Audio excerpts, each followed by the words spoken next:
Hello? All right, let's get started. Thank you everyone for showing up. We really appreciate it. We met in executive session. We're going to start the regular meeting right now. This is a regular meeting of the Berners Township Board of Education. Notice of time and place of the meeting were provided, and copies of that resolution were forwarded to the official newspapers as designated by the Board of Education and Township Clerk. A copy was posted on the bulletin board of the Board of Education offices. For those members who cannot attend, there is a live stream at burnersboe.com. We very much welcome input from the public. There are 2 times during regular meetings that public is invited to speak. 1 time is early in the meeting before the board votes, when you speak about any item that is listed on tonight's agenda. Towards the end of the meeting, there is another public forum to address any matter of public concern related to the schools. When you approach the microphone, please state your name and address. Each statement shall be limited to 3 minutes in duration. No participant may speak more than once during a given public comment session. The first public comment session will be limited to 30 minutes, and the second will be unlimited. In order to run an efficient meeting and allow maximum opportunity for members of the public to speak, the board reserves the right to set a different time limit for individual comments and the overall time limit for the public comment portion of the agenda. All statements shall be directed to the presiding officer. No participant may address or question board members individually. Please understand that public comment portions of our agenda are not structured as question and answer sessions, but are offered as opportunities to share your thoughts with the board. We will respond to public comments to the extent possible. Any board responses to public comments will generally be addressed during board forum or committee reports. However, all comments are considered and will be investigated and addressed as appropriate. Please be courteous and mindful of the rights of others when speaking. Comments may not be abusive, obscene, threatening, or irrelevant. Please understand that students and employees have specific legal and privacy protections. The board is not permitted to respond in public to comments about students and employees. Please also understand that the board will not be responsible for the content of comments made by members of the public. Members of the public are cautioned that they are speaking at their own risk and any personally directed statements that they may make may subject them to legal liability to the affected individual. If it's necessary for us to go into executive session at the end of the meeting, we will provide you with an estimated length of time for this session and whether any actions are anticipated to be taken upon returning to public session. Jim, you want to do a roll call, please? Mr. Salmon? Here. Ms. White? Here. Ms. Light? Here. Ms. Corrado? Here. Ms. McCune? Here. Mr. Molinari? Here. Mr. Amin? Here. Ms. Chipak? And Mr. Shaw? Here. All right, thank you. Natalie, take it away. Hello, guys. I hope you guys are all well. It's lovely seeing you guys after a little bit of a break. So, especially with Valentine's Day being over, we saw the overall school pass notes on how much we overall care for each other and how much grateful we have for each other. We also saw amazing school spirit boost within a tremendously successful sports season, clubs, and so much more. So we'll start with the Ridge girls swim team. They crushed it again with the final score of 104-66, and they secured their spot in the NJSIAA Swimming Championships Group A state final at Rutgers, and they won against Egg Harbor. Yes. So this one is specifically important because they haven't done this since 1980, so we'll have another round of applause for that, please. All right. So, especially with the senior and team captain, she broke her own team record in both the 100 fly and 100 back, winning both events. Our boys basketball team had their last regular season home game last Saturday. Our girls basketball team nailed their first round of states on February 21st. Now, if you have been spotting some students with bleached blonde hair around campus, it's all thanks to our victorious wrestlers. After finishing their section, they made a bold statement by dyeing their hair collectively. And no longer the students, but also when they won by a point, our coaches and faculty members like Dr. Lazovic and Mr. Grainber joined in on the fun dyeing their hair as well to show their commitment. The forensics team also competed at the National Harvard tournament during our break, making us proud and creating unforgettable memories along the way. So keep shining, sports teams. So huge round of applause to our boys fencing team as well for clinching the overall team title at the District 5 Championships. What an incredible achievement. And a big shout out to our girls fencing team for earning runner-up honors as well. And finally, for the Ridge Cheer, they took the mat for the last time, getting third last weekend for states, and they were saying their great thank yous and goodbye to their 7 seniors as well. We've also seen a lot of successes from other clubs as well, like 12 Keys, who celebrated Valentine's Day, February 20th, doing singing performances. The Ridge Culture Club celebrated Chinese New Year with food, gifts, and educational presentation and dancing. A lot of students went to that, including myself, went to the Chinese New Year celebration, and no longer if you celebrate it or not, we indeed learned a lot. So we love seeing those type of activities here. The Big Siblings program has more than 100 members who help upperclassmen, but it's also looking for mentors from the high school to match with elementary and middle school students who share common interests. I also do this Big Sibling program. I recommend if you guys have a student within the elementary school or a student within the high school that would like to collaborate with each other, they do tutoring sessions or even like emotionally, they can help their young student either way. Our music department continues to impress us with Ridge Choir going to Atlantic City for the NJMEA conference, Ridge band students participating in all-state band concert in Atlantic City, and students creating new clubs to continue to share their passion for music. As a reminder, this Wednesday is early dismissal at Ridge as we have another wellness day. Students are especially looking forward to one of the activities that the student government is hosting. It's a school-wide basketball tournament. If students have any suggestions, as a reminder, we have our anonymous QR codes within the hallways that they can submit to address anything that they would like within the Ridge reports. Until next time, and make sure to keep your student actively reading daily announcements and Friday folders to stay involved within their school. Thank you. Any questions for Natalie? I guess we're going to have to invest some money in bigger trophy cases. This is like unbelievable. All right, great. We are going to head down in the front row or wherever for a presentation by the Special Services Department.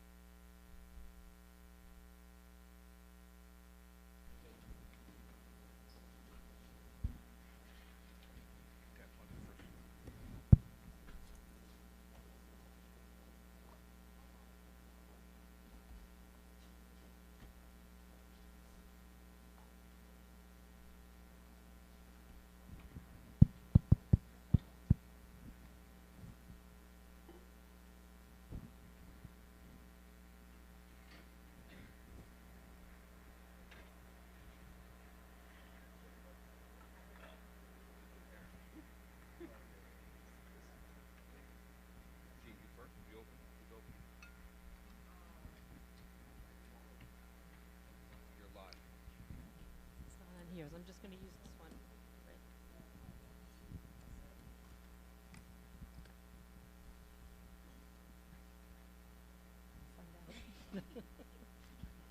Do I get to use the gavel next? Thanks everybody for joining us tonight. I asked Dr. O'Connell to bring her team to us tonight to give us a state of the state on our special services program as kind of a highlight on everything that they have going on. So Dr. O'Connell obviously brought her team with her tonight. Ms. Vitalis Manzione is here, Ms. Stephanie Moore is here, as well as Ms. Reed. So I want to thank our ladies for being here tonight, and without further ado, I'll turn it over to them. This is live. Okay, good evening, everybody, and welcome to our brief but spectacular overview of what is going on in the Special Services Department. So, as most of you know, Special Services, or most of you may not know, wears many different hats. You know us for the taking and working with classified students. We run many programs, which we're going to talk about each of those individual programs tonight. We have the preschool program, we have a CBAP program, our LLD, our Bridges program, our research rooms, our in-class support, and our related services. But I think what a lot of people don't realize is we also work with struggling learners in the general education general education classrooms. Because one of the things we want to make sure is that students have all the appropriate interventions that they need before they come and before they're evaluated in special education. And why we do this in special ed is because we sometimes know those strategies. We know those interventions. We work with students that struggle. So we take that and we not only use it for students that have a disability, but we also take that level of expertise and we use that in the general education classrooms. We help students that have academic progress issues, behavior, social, emotional well-being. We've seen a rise in school refusal over the last few years. A lot of times we will help with the INRS in order to develop plans for them. We also work with the school teams with 504 plans. So who are we and what do we do? I'm the director of so I more or less oversee all of the departments. I also supervise the vocational program at the high school, along with the child study team. Lisa Vitale Stanzione is the supervisor.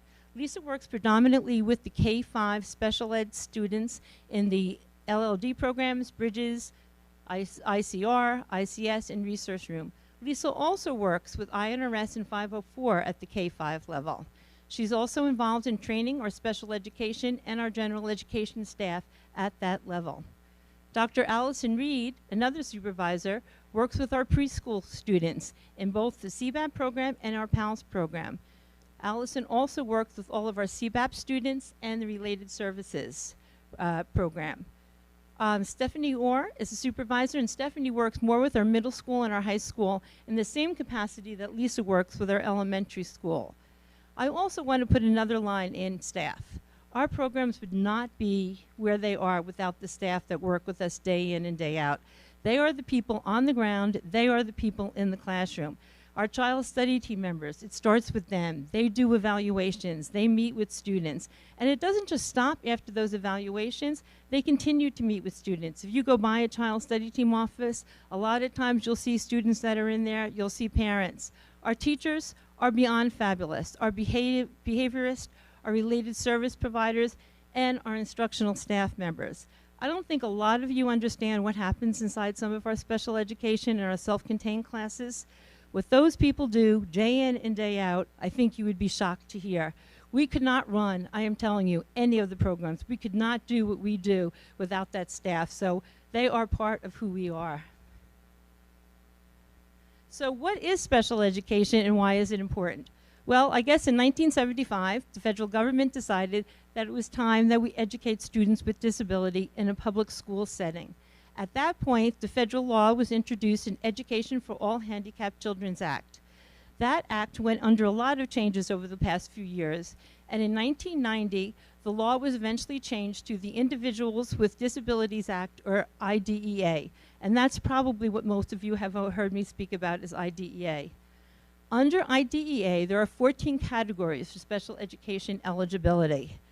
After a child is determined to be eligible, now once again, in order to be in special services, you have to have a disability. This isn't a child that's struggling. This is a child that has been determined to fall under one of those 14 categories. After that determination is made, and we have decided that a child does require special education and related services, a meeting is then held. And we have to develop an individual education plan, or what we call an IEP. So, what is an IEP? An IEP is both a plan and a process. It's a written document. It's a legal document. An IEP is reviewed each year, annually. It can be changed anytime during the course of that year. And what we have in that IEP is how that individual will access their education. Very specific needs are addressed within that IEP. We have annual goals, and we have short-term objectives, and we have benchmarks.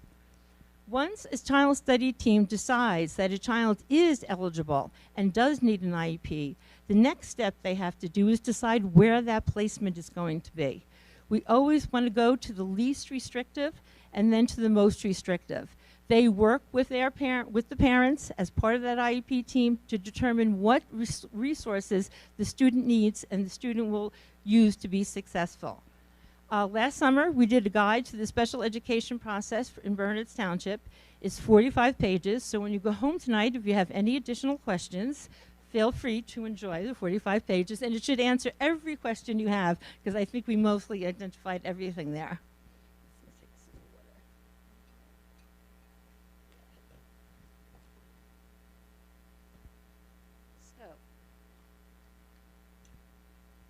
The next thing I want to talk about is classification numbers. Now remember, I said to you before, there are 14 classifications altogether. I don't have all 14 classifications listed here, but what I did list here were some of the classifications that we see more prevalent, especially here within the district. I labeled this as of the information that we have by NJ Smart from 2017, 2020, 2023, and then we added a current row, because something that happens in special education is you can look at our numbers today, and guess what? Tomorrow our numbers can be different. So students are continuously being referred, and they're continuously being classified. So as you're going to see here, what we had in October and what we have now has changed. And this why it's so difficult sometimes for us to project forward what our budget's going to be, how many students are we going to have, what do we need. So we base it off of the numbers that we have, but we're not always correct. We try to be as close as we possibly can. So if you look at the first category, it's autism. And something I want to make sure that we understand, if a child is classified as with autism, it doesn't necessarily mean that they're going to be in the CBAP program. Now, majority of our students that are classified with autism are in our CBAP programs, but the classification doesn't necessarily identify the placement.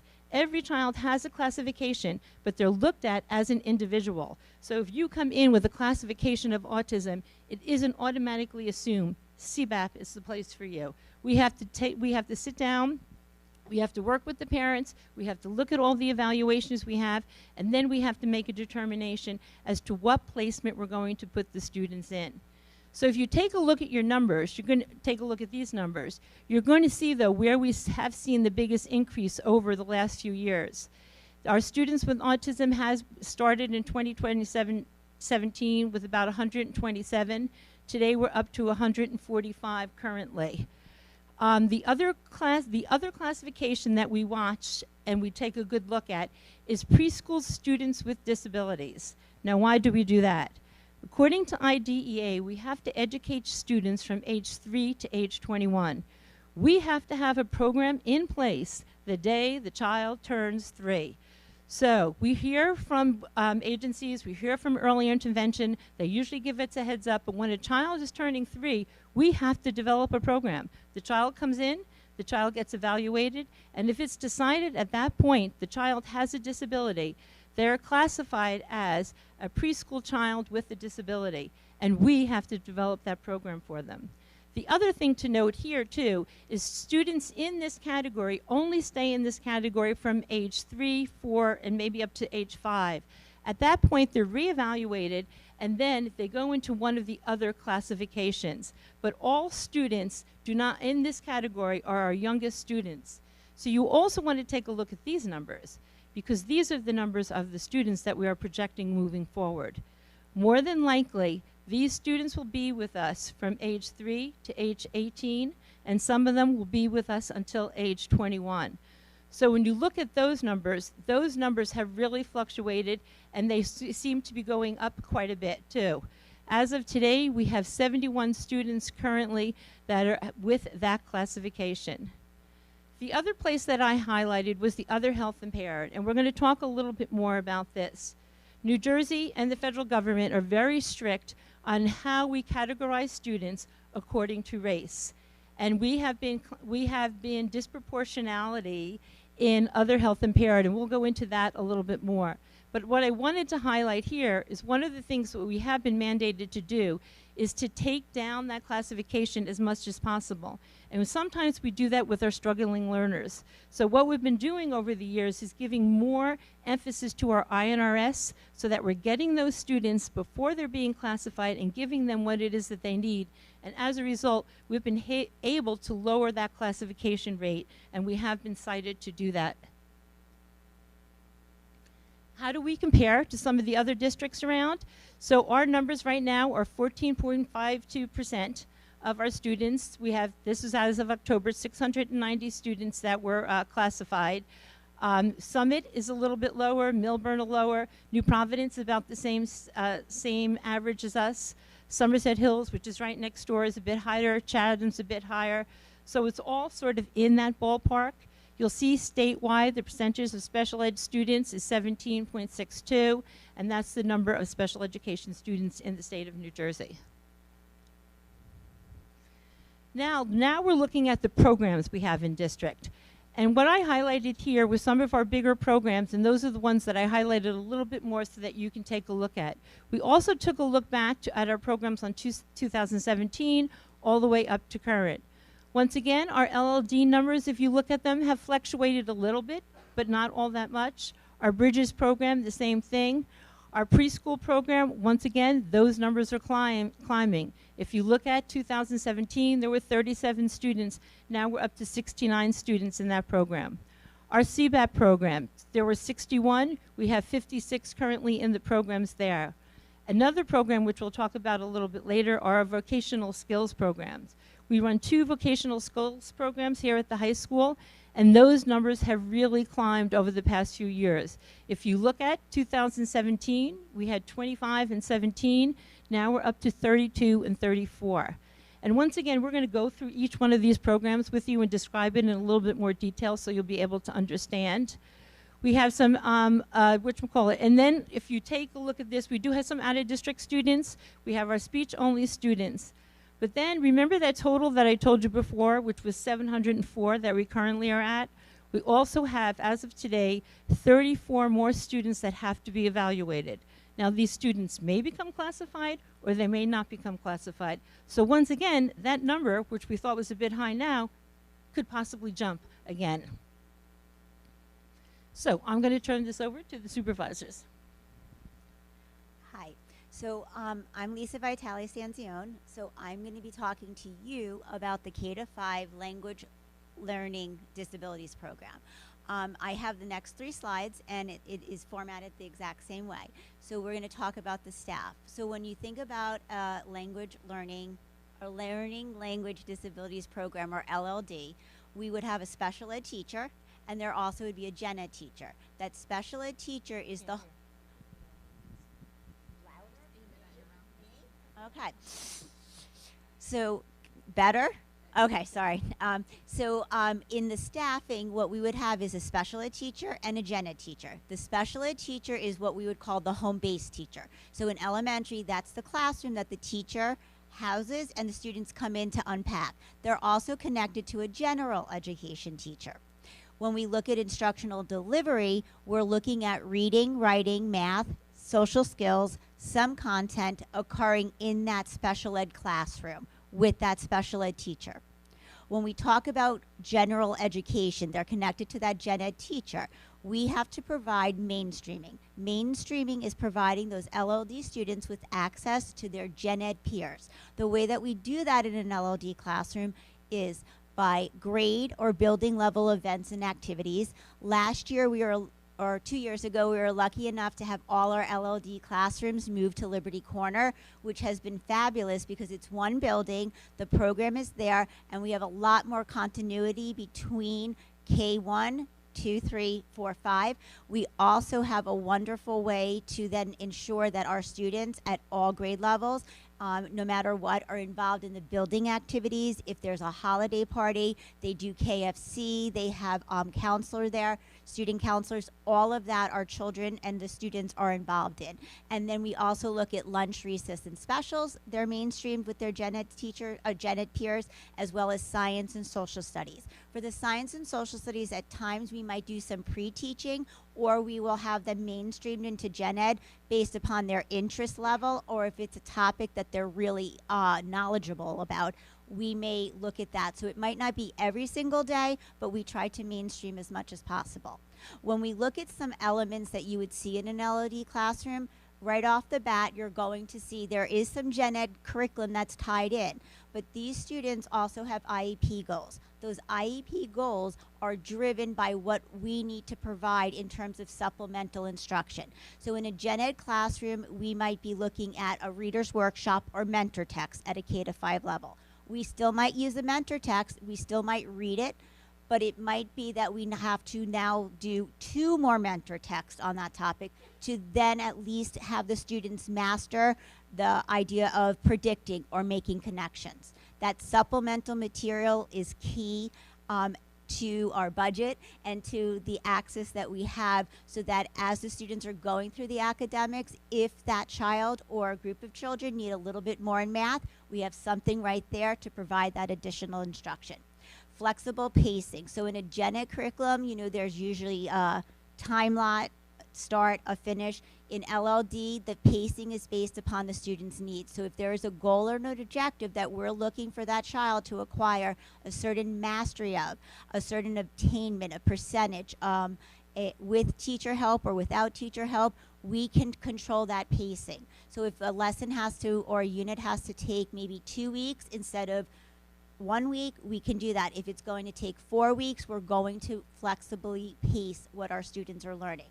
We also are fortunate enough to have instructional aid support. I know Dr. O'Connell said this, and I will reiterate it. There is no way we can do what we do in special ed without that instructional aid support. The instructional aid support in LLD, lunch, recess, and specials they'll attend. They'll also attend the content, but they also provide a time in the LLD classroom where when the teacher is focusing on a small group or individual instruction, the students that are working on their own, because our goal is always to reinforce and scaffold that independence, they can be checking in on the students, making sure that they're moving forward, answering some quick questions. This allows us to make as much meaningful progress and student achievement in that LLD classroom just as if they were in a gen ed classroom. Social skills and related services are integrated. So the speech therapist will come in and they'll do some social skills. The staff is there. Those social skills then are then applied and brought out to lunch and recess. The instructional aides are familiar with what's going on as well. So it's all consistent. It's all together. When we look at related services, that would be OT, PT, and speech. Those services sometimes are pulled out, sometimes they're pushed in. Especially during a writer's workshop, what we would see is maybe OT coming into the classroom in order to facilitate the handwriting and the application in that moment. What we did do over this past summer, because we had everybody at Liberty Corner, we looked at some curriculum writing on inclusive opportunities. So we were able to take all the opportunities that we already had underneath our belt when we moved to Liberty Corner. We then worked with Dr. Oliver as well as Mrs. Lawrence to look at what other opportunities are there and tapped into those this year. So we made sure that we are fully included in the building. K-5 Bridges program. So the staff here, we have a special ed teacher and a gen ed teacher. The special ed teacher is the home-based teacher, meaning when the students enter the building, get off the bus from Carline, they're going into that special education classroom. They are tied to a gen ed teacher. The instructional delivery is different. Sometimes the academics might be taught by that special ed teacher, that's our home-based teacher. Other times, the general education teacher might be teaching those subjects. It's all dependent upon the child's needs, their strengths, and their areas of growth that we are looking at. When we talk about general education mainstreaming, some of that, again, looks very familiar like what you saw with LLD. We have our grade level activities, class parties, lunch recess, specials, and parts of science and social studies. The one element that is part of the Bridges program that makes it unique really has to do with the behavior modification system. So when we look at that, what happened, 10? Okay, like 10, 11 years ago, we were sending many students out of district to a particular program. As Jean always does, she says, why are we doing that? Bring it back into district. So we went to the program, we learned, we had training, and we brought Newmark, is what this is based on, came and trained us, and we brought the program in district. So we've been able to, when you look at that number 40 of the Bridges program, K-12, those students are with us because we brought a program here where we were previously sending students out for. So when we look at that, it is a behavior modification program. So what we're looking for is students earn points for behavior and academics. They receive timely corrective feedback as well as positive reinforcement. When they earn a certain number of points, they cash them in the prize or schools for prizes in the school store. We also look for social emotional regulation. Many of the times, if you're walking through Cedar Hill or even in some of the other classrooms across the district, you might hear, that was unexpected. That's expected. They're social emotional regulation terms. They're short catchphrases that do not allow students to have to process a lot of auditory information, but they know what it looks like and they know what it means. Be your best is another one. It's an acronym. It's all of these types of self-regulation skills and programs that come into that classroom that make it function, and it builds those students' ability to be emotionally regulated, behaviorally regulated, and socially regulated. We also have instructional aid support. The aides are key in that program, not only for the gen ed mainstreaming, but also within that classroom. They assist in delivering that feedback. In order to reshape a child's behavior, it needs to be immediate and it needs to be positive. Waiting 10 or 15 minutes to grab the child to ask them or talk to them about what happened, that's not the way to reshape it. Those aides are in there constantly fostering that reshaping of behavior. We also have a debriefing and intervention component. The debriefing is that sometimes, and we all are capable of this, we lose it, and kiddos do too. So in that time, we're looking for the students to come out of the classroom, and we work with them. We have a debriefing teacher, a DI teacher is what we call it. She will work with the children, talk through, and actually work through some questions, a format, in order to debrief with them to get to the root of what's going on. Then they do an intervention or a strategy. And the whole point of that is the child comes out, they get heard, it works out, we figure out what's going on, they get the intervention, and then they're back in that classroom. The main purpose of that is that instruction is still going on in that Bridges classroom while that child's needs are getting met in the social emotional area. The last piece is they do have weekly counseling, so the case manager of the program will come in on a weekly basis. They do projects, teamwork, and building. K-5 in-class support and resource room. So in this, when you look at the staff and the instructional delivery, the one program I would highlight first is in-class support. So that program has a gen ed teacher and a special ed teacher, and they're in the same room at the same time teaching the same subject areas. So it's two teachers, or sometimes we'll call that co-teaching. When we look at that, it's any academics that are occurring in the gen ed classroom, and the gen ed curriculum is used. The pace is the same as gen ed, the rigor is the same. However, these students will get modifications either to assessments or sometimes even to projects, or it could also be where they're working in a small group or a reteach or a pre-teach setting. When we talk about resource room, general education teacher, and then they also have a special ed teacher. The difference here is that special ed teacher is pulling them out of the classroom for their academic instruction. So if I needed help in reading, writing, or math, I would come out of the gen ed classroom and work with the special ed teacher in her classroom or his classroom. Also, the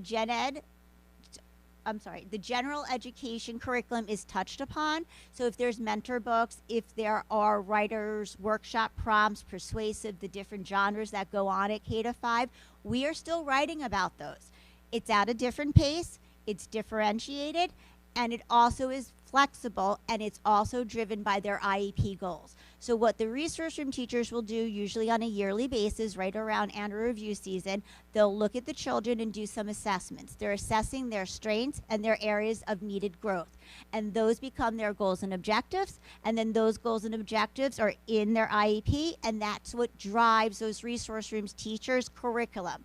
The materials, the supplemental materials, that's based upon their professional judgment and based upon how that child's mastering the goals and objectives for the topic.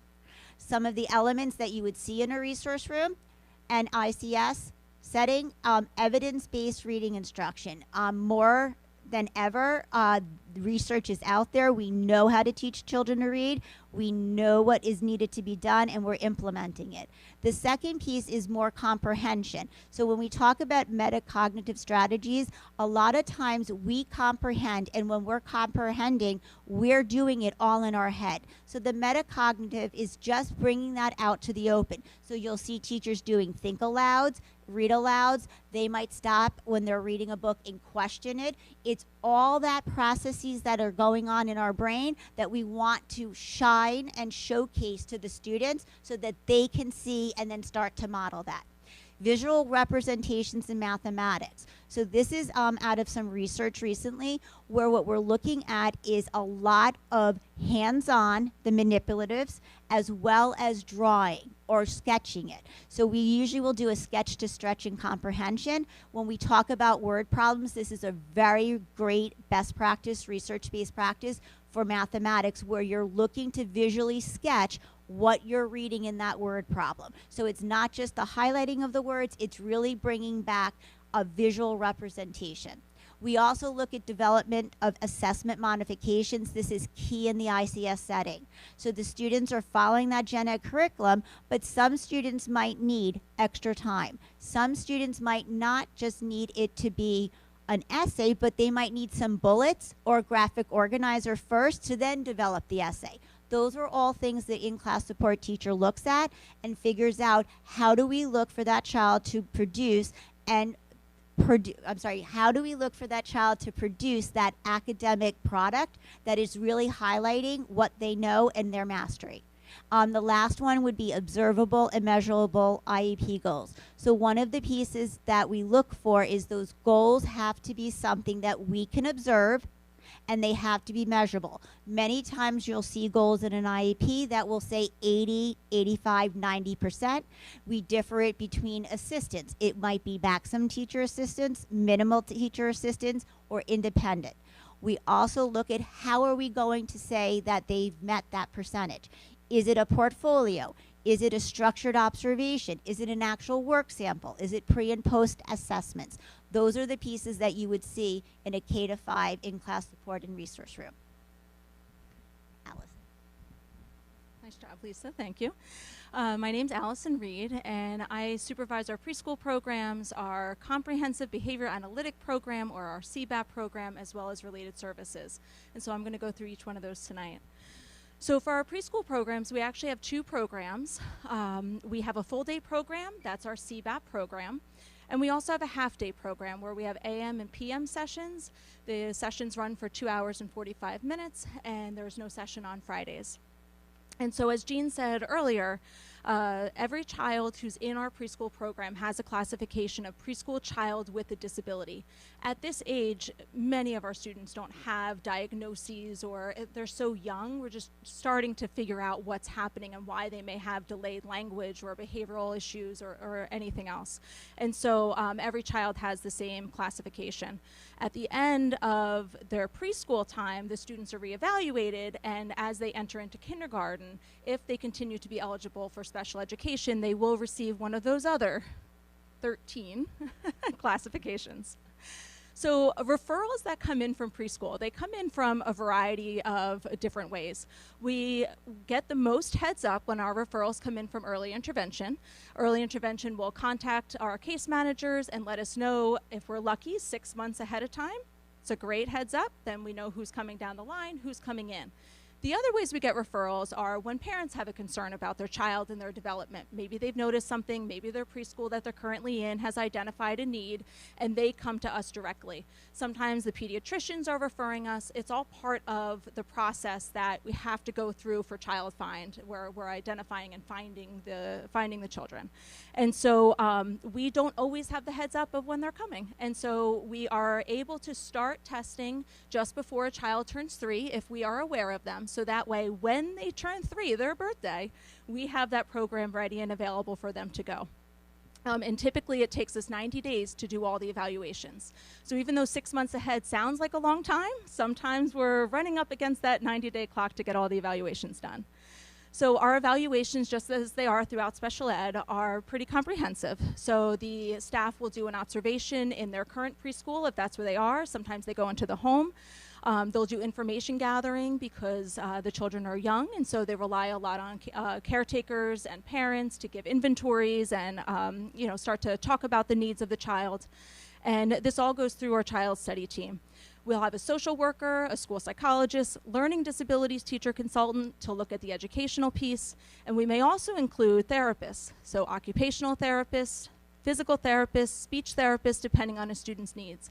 Sometimes as well, we have students with hearing impairments, and so we also have a teacher of the deaf that works with us in district and will work with those students and evaluate them as well. So we are lucky to have these two programs. Our half-day program takes into account some paying tuition students and families that come in from the district, and so they are our typical peers. And so we are able to have, 8 sessions where we have typical peers come in, 4 a.m. sessions, 4 p.m. sessions, and then what we do is have our CBAP students push into some of those PALS sections. So our preschool is really a very, very large piece of Mount Prospect, and they really work in collaboration with each other. It's not just 2 separate programs. They really work as a team as the students come in and determining what the students' needs are. So all of the students in any of our preschool programs, they all have the opportunity while they're in school to interact with peers, materials, and adults. And this is really important at this age because we're identifying early academic needs, early language, communication, social, and behavioral needs at this age. We are really working on expanding play, language, and communication. Just like any other preschool classroom, when you walk in, our students are playing. If they're playing, that's a good thing. They're supposed to spend the majority of their time playing with toys, playing in centers, and engaging with the materials. Now, the staff that we have in the classroom do help support that development of language, communication, social skills. We have a saying, especially in the PALS class, a child can be in a center, and they should be able to access all their education even if they don't want to leave that center. Meaning, we have opportunities for reading, for writing, for counting, for color, for sorting, everything within one center. So if you get creative and you think about a block center, there's lots of things you could do with a block center. We do a combination of whole group, small group, direct instruction. We do follow the creative curriculum, and we keep many of those large group or whole group sessions very short. We know we're working with students who are 3 to 5, so these, it's not going on for 30 minutes. Usually 10, 15 minutes is appropriate, it's quick, and then we get the students back and transition to the next activity. We target language communication, play, social, fine motor and gross motor, and self-help. And this is the area with fine motor, gross motor, and self-help. If a child's having difficulty with the motor skills, our occupational therapists will focus on more of those fine motor needs, or zippering jackets and closing, opening buttons, getting dressed, any of those types of things. And our physical therapist is responsible for helping the child to access their environment in the classroom. So navigating their environment, not tripping, being able to move around obstacles. As a child gets into kindergarten, they need to be able to carry lunch trays and balance. And so those are all things that we are looking at. We consider it a multidisciplinary approach. There are lots of eyes on these little kiddos, making sure that they're developing as they need to developmentally. As we do within special ed, we create their programming as individualized as possible. And so we identify their needs, we put their goals within their IEPs, and we define what skills we're looking for. We monitor the progress. We actually have an assessment that we do on all of our students twice a year. It's called the GOLD assessment. We do that on our students with special needs as well as our typical developing students to make sure that they're meeting those age expectations. Our full day program is based on the principles of applied behavior analysis, and I will get into that just shortly. And it is for students who require more instruction than learning through play. Some of our students don't acquire the skills that way. And so for any child who requires some one-on-one, some small group, direct instruction of skills, a slower pace of learning, those are the students that would be within our full day ABA program. And so, always a mouthful, comprehensive behavior analytic program. While we utilize the principles of applied behavior analysis, and what does that mean? It means that we break skills down, we define what behaviors we're looking for, we measure the progress, we collect data, and we graph. And so those are all the pieces of holding us accountable for a child's progress in learning. And it's considered the most intensive instruction that we really have within district for our learners. So they're the learners who have the most needs, the most global needs. You'll find most of these learners may have speech therapy, occupational therapy, physical therapy. They really need that tremendous amount of support. We do service the students 3 to 21 within this program. We focus on behavior management. Our district behaviorists work with our students in the program. We focus on skill acquisition and collaboration across multidisciplinary team, meaning we're working on helping the child through all areas of life. And remember I said the child most likely in this program has more global needs. So we're working on toileting, we're working on self-help, dressing, washing face, washing hands, more than the typical child would need in order to learn those skills. So of course we have individualized programming, where we identify the skills that the child needs to work on. We have a very comprehensive evaluation and assessment that we do right within house. So even if a child's been evaluated by the child study team, we utilize 2 different types of assessments, VB-MAP, ABLES, in order to identify the exact skills the child needs to work on and where they are in their development. We look at that. If we need to identify any behavior management strategies, we already have many strategies that we utilize as part of our program. Token economy systems, positive reinforcement, all of that is part of our program already. If a child needs anything above and beyond, we have the assistance of our district behaviorist if they require a behavior plan. Sometimes our students engage in self-injury or aggression or screaming, anything that's really interfering with their ability to learn within the school environment. Then we're working on reducing some of those behaviors and replacing it with appropriate ones. Instead of screaming, we want a child talking and making a request and interacting with others. And so those are the areas of focus that we have to help them to integrate into the classroom. We do collect weekly data. We graph it very nicely. That's all part of the philosophy of ABA. For many of our parents, having a child with autism or a significant developmental disability is hard, and so we work together very closely to help train the parents. Parents will come into the classroom, our teachers will go home and work with the parents on generalizing a skill from school to home. So if we worked on the child, getting dressed, will help that child at home. If we worked with the child on brushing teeth, we'll help that parent at home, because they're encountering that skill every single day in the home environment. And sometimes it's not easy. We can't, as Jean said before, we can't do anything in our programs without our instructional aides. They really assist with the implementation of all programming in all areas of the domains that we're teaching. We have intensive related services. So I spoke already about speech, OT, occupational therapy, and PT, which is physical therapy.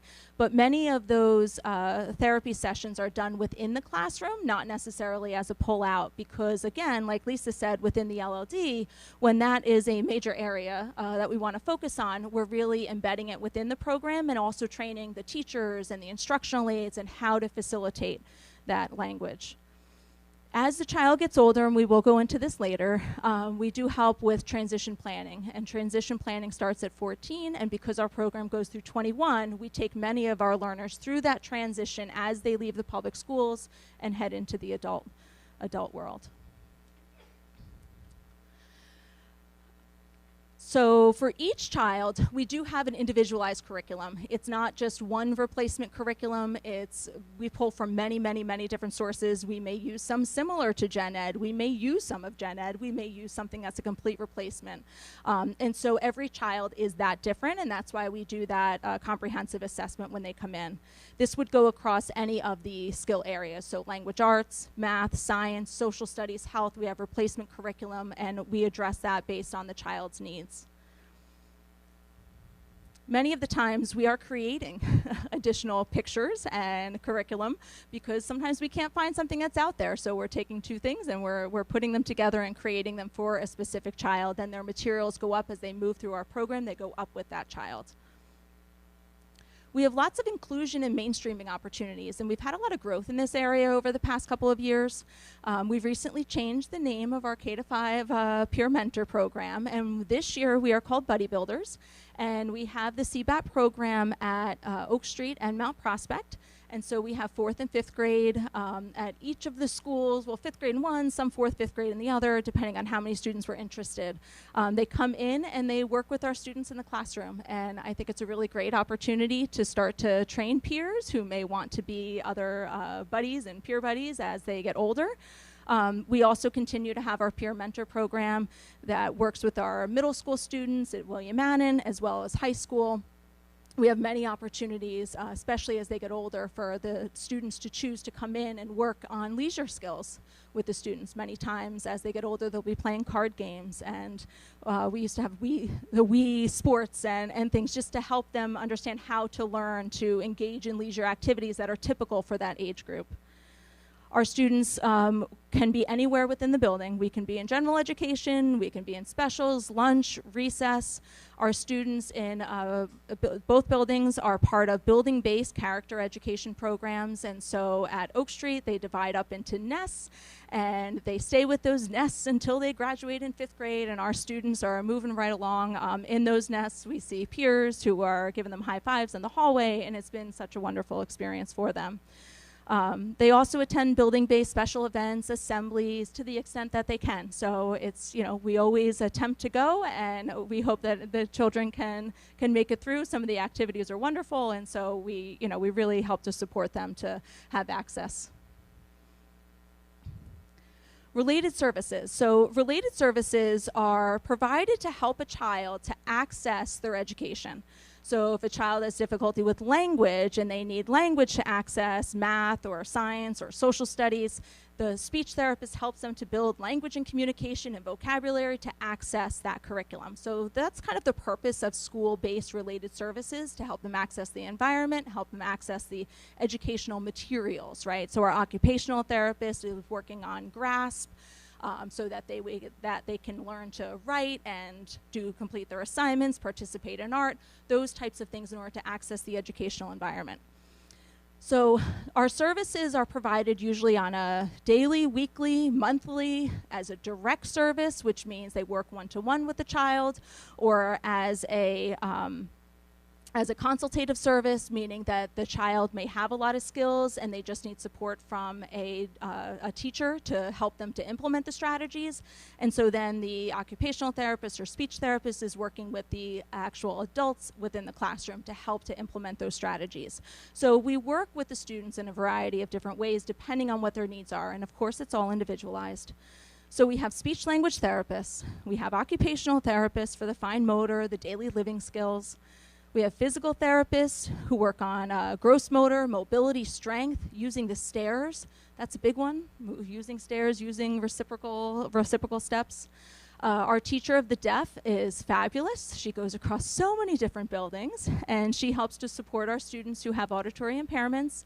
They may have cochlear implants, or they may have hearing aids, and so she helps not just support the students, but also that technology, which is itself a big task to take on. Our district behaviorists work in both special education as well as general education, so they help support students with IEPs, they help support students with 504s, with the INRS plans, and so we're really working as a team within the buildings, and we're really able to help support the students in a variety of different ways as they're developing their behavioral skills. Adaptive physical education is a modified physical education program, and so some of our students access a combination of our regular physical education, 50-minute class at elementary, and some need more of a modified program where it may be 30 minutes over the course of more times in the week. As we know, phys ed is mandated, and so we strive to meet the same minutes as the general education student, and so we just look at modifying the activities that they're doing or building up those activities so they can participate in the general education class. And moving on to Stephanie. So I'm Stephanie Orr, and I am the supervisor of 612, so William Anna Middle School and Ridge High School. I'm not going to go through everything again because some of this you've heard from the elementary school, but it does look different in the middle school and high school, and that's really what I'm going to focus on with you today. So the in-class support setting is, again, that setting with the 2 teachers in one classroom. And the resource room setting is that smaller class setting where we reduce the ratio of the teacher to the student, and we make sure we're working towards more IEP goals and objectives specific to that student's needs. In grades 6 through 12, what really is changing is the students aren't coming out of a homeroom to go into a in-class support or resource room setting. That is their schedule. We set a student's schedule based on their need. And if you've ever looked at a middle school or high school schedule, you will see the names of the classes are the exact same names of the classes as you would see in a general education setting. And that's really important that you understand that. We don't have our special education students walking around going, oh, my third period is a resource room, right? They're just going to third period English. They're going to fourth period science, right? They're not saying, oh, I'm going to the in-class support class or the resource room class. The exact same thing happens with the transcripts, and a lot of people don't realize this. But when you graduate from high school and you look at your high school transcript, it will say biology, it will say chemistry, it will say global history. It does not say resource room or ICS. And that's something that a lot of our parents and students don't know until we talk about it. But we want students to be in the right setting, the right placement for them that they can learn best in, and not necessarily worry about, wow, am I being identified? So students at Ridge High School and William Anna Middle School, there is no identification with that on paper, and that's important for us to get across to you. Within the resource room in the ICS setting, we look at the general education curriculum first, and we bring that curriculum into the resource room. And then we change the curriculum to get rid of, you know, some of the activities that they may not be able to reach at that time. We might move it to another time. We adjust the pacing. But the content that we cover, the curriculum that we cover, comes from that general education curriculum in all of our resource rooms. So focusing on William Annan, the students take 5 academic classes, just like every other general education student in William Annan Middle School. They go to a homeroom. So Lisa described a little bit what it was like when a student walks into an elementary school. When a student walks into a middle school, they go right to their general education homeroom. And then they go ahead and they follow their schedule, periods 1 through 9. Then, any time that the team of teachers, the middle school team of teachers meets, anytime they meet, they're not just talking about general education students, but they're also talking about the special education students. So that team of teachers includes not just general education teachers, but special education teachers too. In addition, it's important to know that these students have the option to take study skills, multisensory language arts, gen ed cycles, or gen ed electives. It's all determined based on the individual student's needs. Special education teachers at the middle school, they don't just teach one thing, right? They're not teaching all resource room or all in-class support. So when you look at their schedule, you might see a combination of they teach 2 resource room classes, 2 in-class support classes, and maybe a study skills. What's wonderful about my staff at the middle school and the high school is that they are content specific. So if you are in a resource room English teacher, you are learning from a special education teacher who is trained in English. If you are in a resource room science classroom, you're learning from a special education teacher who has a background and experience in science. And that's something that I'm really proud of. Our instructional aides, as you've heard from everyone here today, they are critical. They support our students, not just in the content classes, but they also support our students in the unstructured times. And if you think about what it was like when you were in middle school and high school, right, there's a lot of those unstructured times. That's when the students sometimes need a friendly face, need someone to guide them, and really to be there to support them. So our instructional aides help not just in the content area, but around the entire school day. At Ridge, our in-class support and resource room classes run similar. However, there is only 4 academic periods, just like for a general education student. Again, those student schedules are created based on the individual student's needs. Some students may be taking 1 resource room, 2 ICS, and might be in a general education class for their last academic subject. Every single decision is based on the IEP team, which includes the parents who sit and decide what is right for their child. Special education teachers, again, at the high school are highly qualified, right? They know the subject they are teaching, and they're really, really well-versed in the general education curriculum, so they know what they're teaching, they understand the materials, and how to get the students to progress through the curriculum throughout the year. Our teachers also teach study skills, And there's a general education class I'm going to tell you about later called Study Strategies. That is run by, right now, our special education team. Move around the school, they change classes, they have different teachers, different expectations. We do use the instructional aids in the LLD program to provide some consistency. So if I know a student is having a rough time, period 1 and 2, that instructional aid is going to make sure to tell that period 3 teacher, you know what, maybe give them a little space, and we sort of work together to communicate that so everyone is on the same page. We also make sure that we use the therapists. So we're using the speech and language therapist, the occupational therapist, the physical therapist. They're working with that team of LLD teachers to make sure that the students are getting the same message throughout their entire day, even though they do have different teachers. And the teachers who teach in LLD also teach in resource room and ICS as well, so they understand where the students are, but also where we'd love to get the students to. One of the other things about LLD, and sorry, Jean, I just forgot one thing. They have a daily foods class, which is such a wonderful experience for them. Every single day, students in the LLD program have the option of taking this foods class.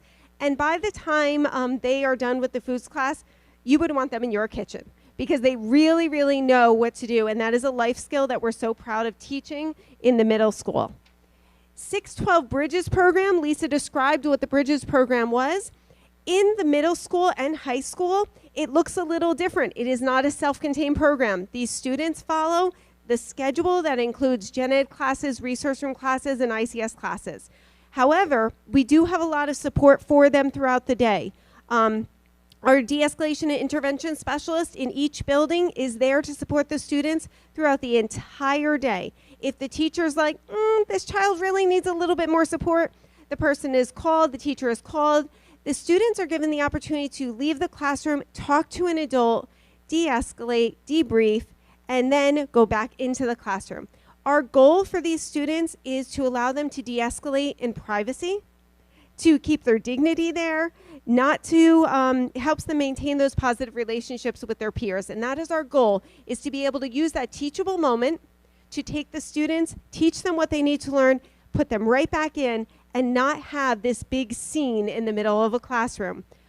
We have had a lot of success, and many of our students have graduated out of the program successfully, and you would not walk into a classroom and be able to identify them.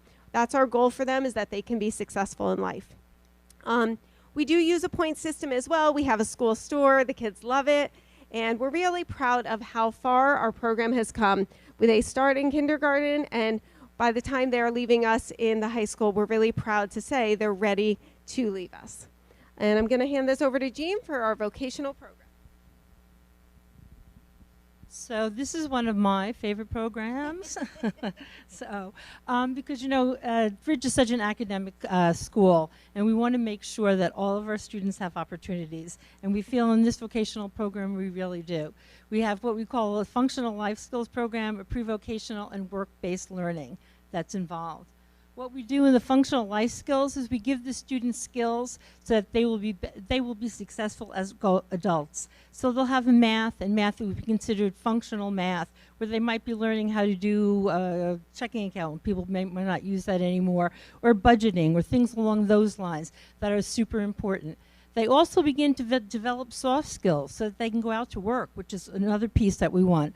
These students are probably not going to go on to college, so we want to make sure that they have the skills that are necessary to be successful adults. Our functional life skills programs will offer academics in English, math, social studies, science, adaptive PE. Their life skills develop practical skills in laundry, cooking, shopping, exercise, money management, time management, and navigating the community. Our pre-vocational, we start jobs in the school. So we start here, we get the students ready. At age 16, they begin to practice job skills on site in this environment. We have a coffee cart, we have the greenhouse outside, they do copying projects, we have sorting, we have laundry service, and we also have all different types of delivery items and in-house work. Then we go out to work. We also, once they turn 16, they'll be able to go out to work, even if it's just for part-time work. They do work-based learning, and that's a really good experience for these students to work right within the community. We want to also take this opportunity to thank the community. I have to say the community has been fantastic. The amount of jobs that we have for students, I mean, when you think about it, these students will most likely be living in this community for the rest of their lives. So it's really nice to see that everyone here and everyone in the community gets to know them. So a special shout out to all the businesses that really have worked with them, plus the transition coordinators. And Unified. We began to expand the Unified program. We started the Unified program in 2016, and now we have extended it not only to Unified Sports, we have Unified Club, and we're going to begin, hopefully, this September, our Unified Leadership classes. So those programs have totally extended. Okay, now that you thought we're finished, guess what? We're not. Sorry about that. It's just a little bit more. So remember before when I told you, you guys will never ask special services to come up again. I know that for sure. We go on and on. So remember when we mentioned before, there's two hats that we wear. The other part was sort of where the classified students are and what the classified students need. That's really our passion, and that was a little bit more involved. I promise this part will be a little bit shorter. Now we're going into the struggling students. We have to identify students before they become classified. So in 2016, Governor Christie signed into legislation RTI, which is the response to intervention. This law requires districts to develop an INRS plan and RTI framework that is based on research that's done in the general education setting. Now remember, what I said before is when students come into special education, they have to fall into one of those 14 categories. But students do struggle, and we understand that. And by addressing those struggling students, hopefully we can work with them in that general education classroom and make them successful. We use universal screening inside there. There's multi-level evidence-based interventions that are provided. Lisa and Stephanie both work at both levels in this group, and we do continuous monitoring of student progress. I promise they're going to be very short and brief. I know, I got it. So one of the pieces that we look out for struggling learners is intervention and referral services, or IRNS. Each building has that. It is something that, like Jean said, by state we need to have. When we look at the committee, it is the assistant principal or principal, myself or Stephanie, as well as other members that interact with that child. We also look for RTI, which is response to intervention. So we're going to propose interventions and see how the students are responding, along with the 45-page manual that Jean nicely said about the guide to special ed. There's another link here too. I don't know how many pages this one is, but there's Bernard Township IRNS manual. So about 2 summers ago, we got together, we created a manual, we presented to our colleagues in August over at the media center here, got some feedback, and that manual is something that we use K-12 so that there's consistency, reliability, and validity. When we look at our numbers from 2017, 2020, and 23, you can see that the numbers are moving up. Keep in mind, too, at that time, as we're going from 2017 to current, we're building out that intervention and referral services. And you'll see in the next couple of slides exactly what we have done in order to help those struggling learners prior to or even without having to go to special services. Good? Okay. So at the elementary level, it is myself, the assistant principal, a guidance counselor, instructional support, as well as the teachers. At times we'll have a behaviorist come. Also, we might have speech and language, OT, or PT. So that's who's making up that school-based team. The first thing that we're looking at is we're looking at data. So we want the staff to bring any data they have. We want to analyze that and look for any areas of identified needed growth. That could be academic, it could be social, emotional, or behavioral. We do that through grade level assessments, screeners, and diagnostics. We also then take that information and then look for interventions. Those interventions need to align with best practices as well as evidence-based instruction. When we look at that, we're listing out the interventions, we're assigning teachers or staff members to those specific interventions, and then we're also talking about how are we going to collect data to determine, is this intervention working? Is it not working? Do we need to stop? Do we need to revise? That progress monitoring is usually 6 to 8 weeks. We look for the students and the staff to go through those interventions, come back and discuss next steps. Next steps might be continue, change. They've met the goal, we would like to increase the goal. It might also be a CST referral. When we look at 504 accommodations, we're trying to take the reason that the child has the 504, that major life function of education is being impacted. How is it being impacted, and what interventions will go there and level that playing field for that child? At middle school and high school is a grade level team. So when your child starts in 6th grade, that 6th grade assistant principal and school counselor follow them to 7th and 8th grade, and so does the INRS team. So the same people that are hearing about your child in 6th grade will hear about your child in 7th and 8th grade if they continue to need help through INRS. And the same thing happens with the high school. The assistant principal and the school counselor will stay with your child the entire time, and when someone comes to the INRS process in 8th grade, I always say, don't worry, I'm taking your kid up with me. So, I'm monitoring those plans from 6th grade all the way up to 12th grade. So I really get to know these kids very, very well. One of the things we do is we look at not just academic progress, students who are struggling academically, we also look at students who are struggling socially, emotionally, any kind of medical issues come to us as well, behavioral issues, and at least once a month we're meeting with a team and we're looking at attendance. We're really monitoring that school refusal, monitoring some of the attendance issues to try and catch them and help the students before it becomes unmanageable. We develop interventions. We talk about that response to intervention plan, right, where we put in the interventions and we see, are they working? How is the student responding? And then we progress monitor, sometimes 6 weeks, most likely at the middle school and high school, we are going 8 to 10 weeks to really allow enough teachers to get those interventions in play. We develop those 504s to see where a student is substantially limited in a major life activity. And then annually, we monitor the plan to make sure it is working, even though those are living documents and they can be changed at any time. So if a teacher or a parent is seeing an issue, we just go ahead and take a look at the plan and make changes.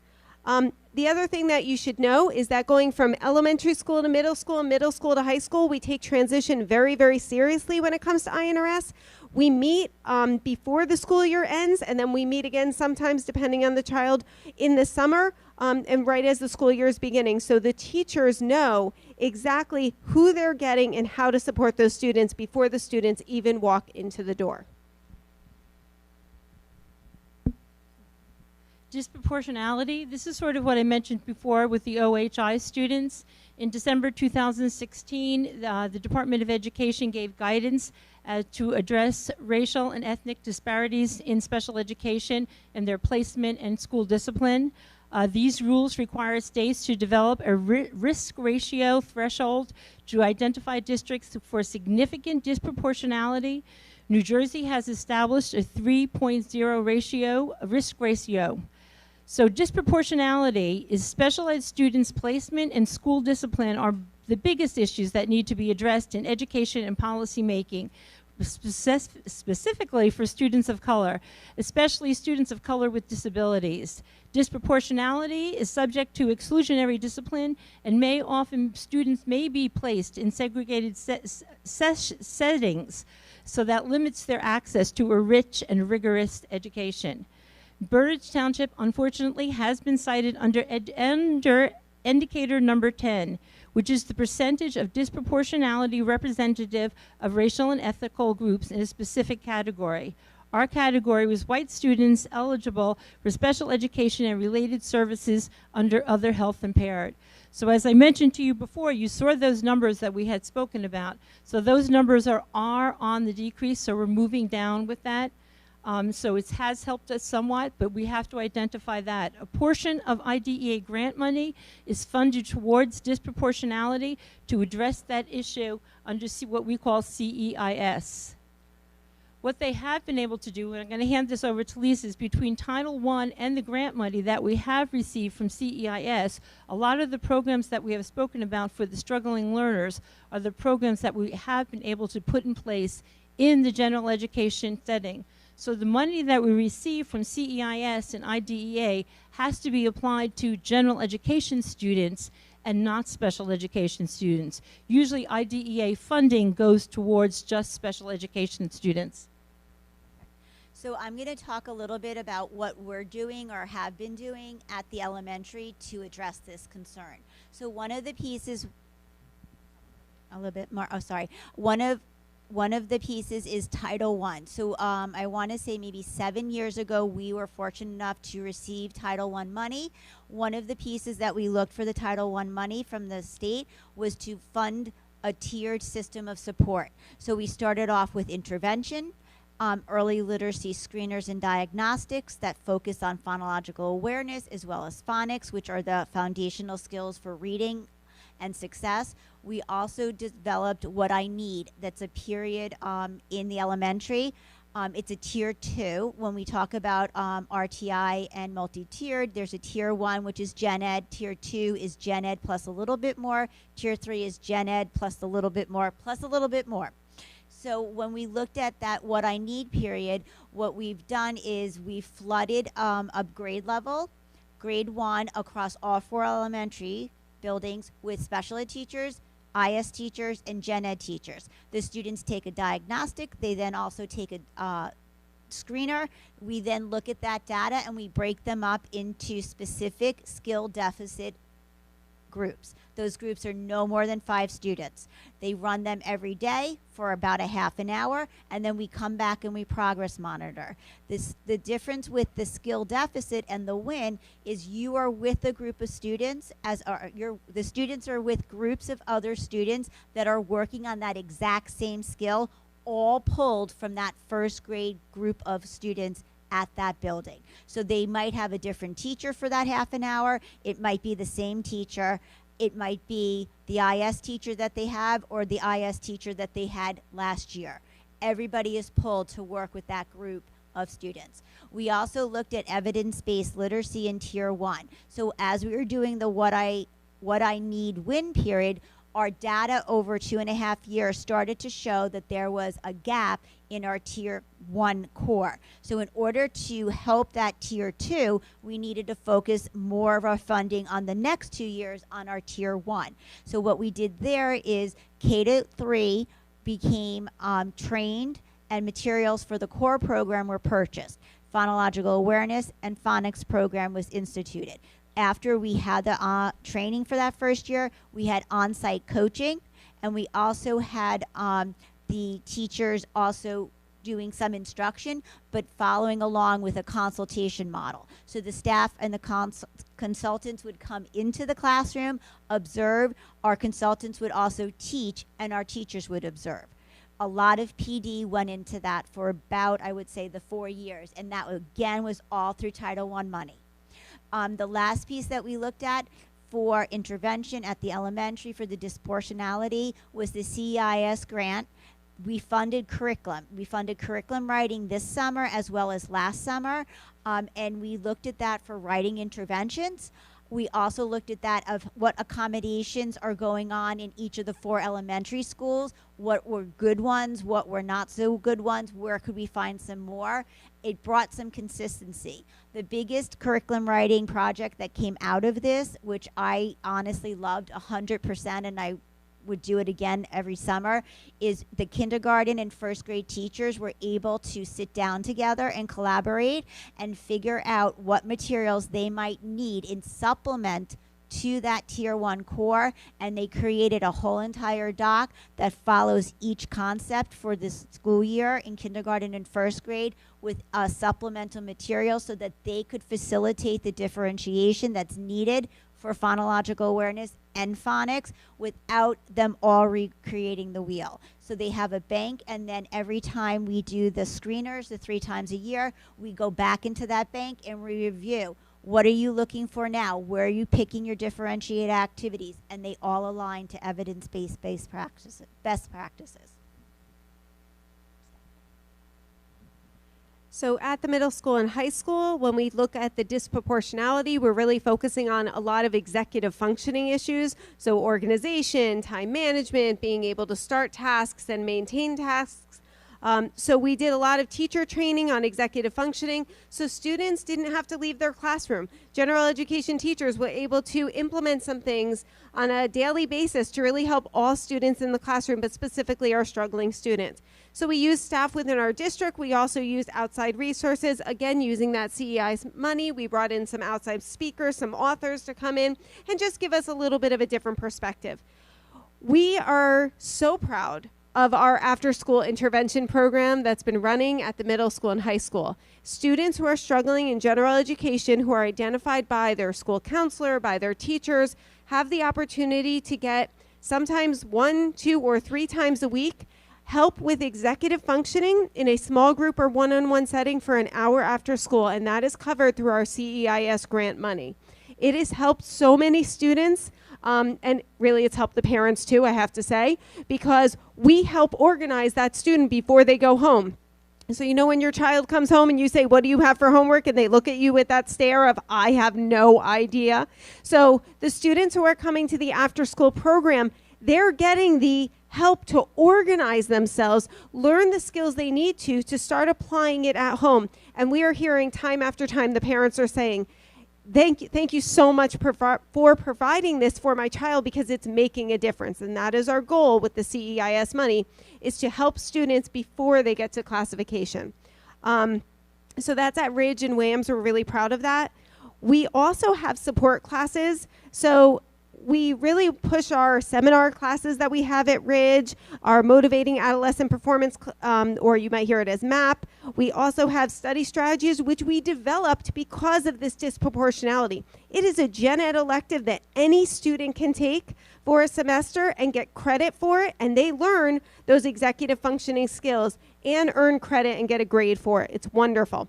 Not only did we do it as an elective at Ridge, it was so popular, we brought it down to 6th grade at WAMS. So every single 6th grader at WAMS takes a cycle of study strategies, and it's using that same kind of curriculum of executive functioning. And more we are seeing our 6th graders, and as they move into 7th grade, they seem to really get it a whole lot more than they did before.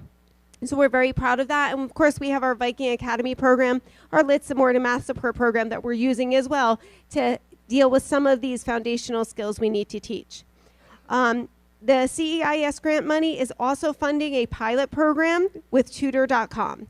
Tutor.com is an online tutoring service which allows students at any time they need to go on through Clever, and within 2 minutes, they have an online tutor who they can talk to and ask their academic questions to.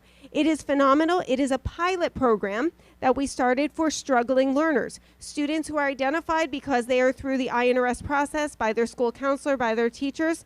They are getting the opportunity to get this help when their teachers are not available and their parents are saying, I don't really remember that math. So this is a great opportunity for students who need a little bit of extra support. We are continuing to develop new programs and support for students using the CEIS money and using our staff to really make a difference in our students' lives. And Gina's going to finish up by telling us about what's coming next. What's coming next is my bedtime when I go home, okay? What we'd like to do is to extend our programs and continue to monitor our students both in special education and all, of course, our struggling students. We spoke a little bit about the after-school intervention programs. We'd like to continue with those. They have been very successful. We'd like to expand the Tutor.com pilot program. It's taken off a bit slow, so hopefully that this will get better as it moves along. As I mentioned before, the expansion of Unified, we're super happy that these classes will begin in September, and we hope for those to be extensive. We're also looking to begin a mentoring program for general education students. We have a mentoring program here at the high school for our special education students where they meet with special education teachers and they go over a variety of different things. We hope to extend that program. We want to increase teacher counselor training opportunities for struggling learners in gen ed.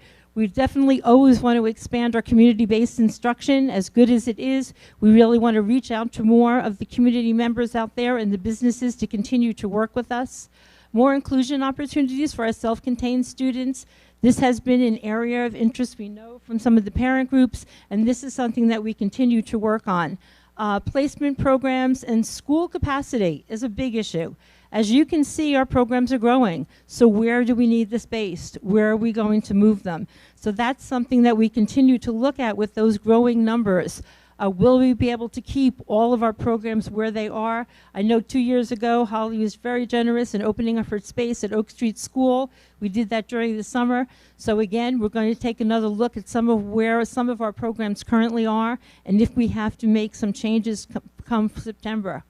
We also launched the new special education website that's on the district website beginning today. So if you want to go home after you read the 45-page book, you can take a look at this website there. But most of all, what we've been doing is we're also doing partnerships with CPAC and PEC. There's a lot that we can do here in education, but there are some things that we can't do and some areas that we can't address. And we look to these women and these men to help us in those areas where they can help parents that are struggling. There are a lot of areas. It's not easy raising a child with a disability. And the range of disabilities that our students have are very mild to very extreme. So what can we do in a school? We do as much as we can. But there are many times that we have to look to these organizations to reach out and to help the people within the community. So both of these women are going to take a few more minutes and talk about their organization.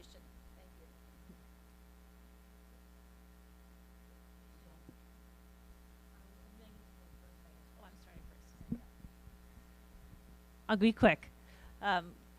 Good evening. My name is Megan Lipset, and I'm the president of the Bernards Township CPAC, a role I stepped into when our former president, Janice Corrado, was elected to the Board of Education. And I'm grateful to have an opportunity to quickly speak to you tonight. No, that went backwards. Okay. What is the CPAC?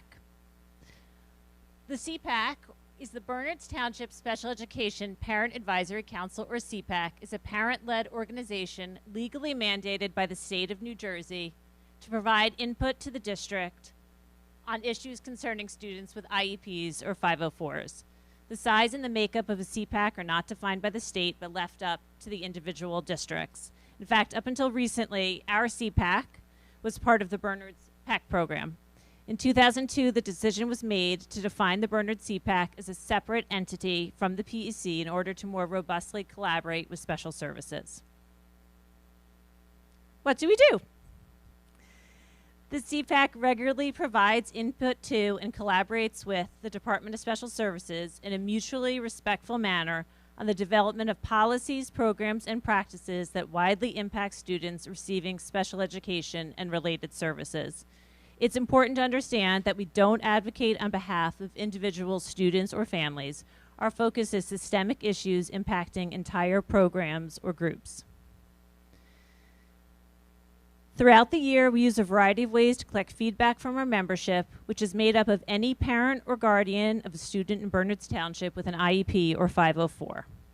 And these are some of the ways that we collect feedback, and most importantly, I want to highlight our CPAC liaisons.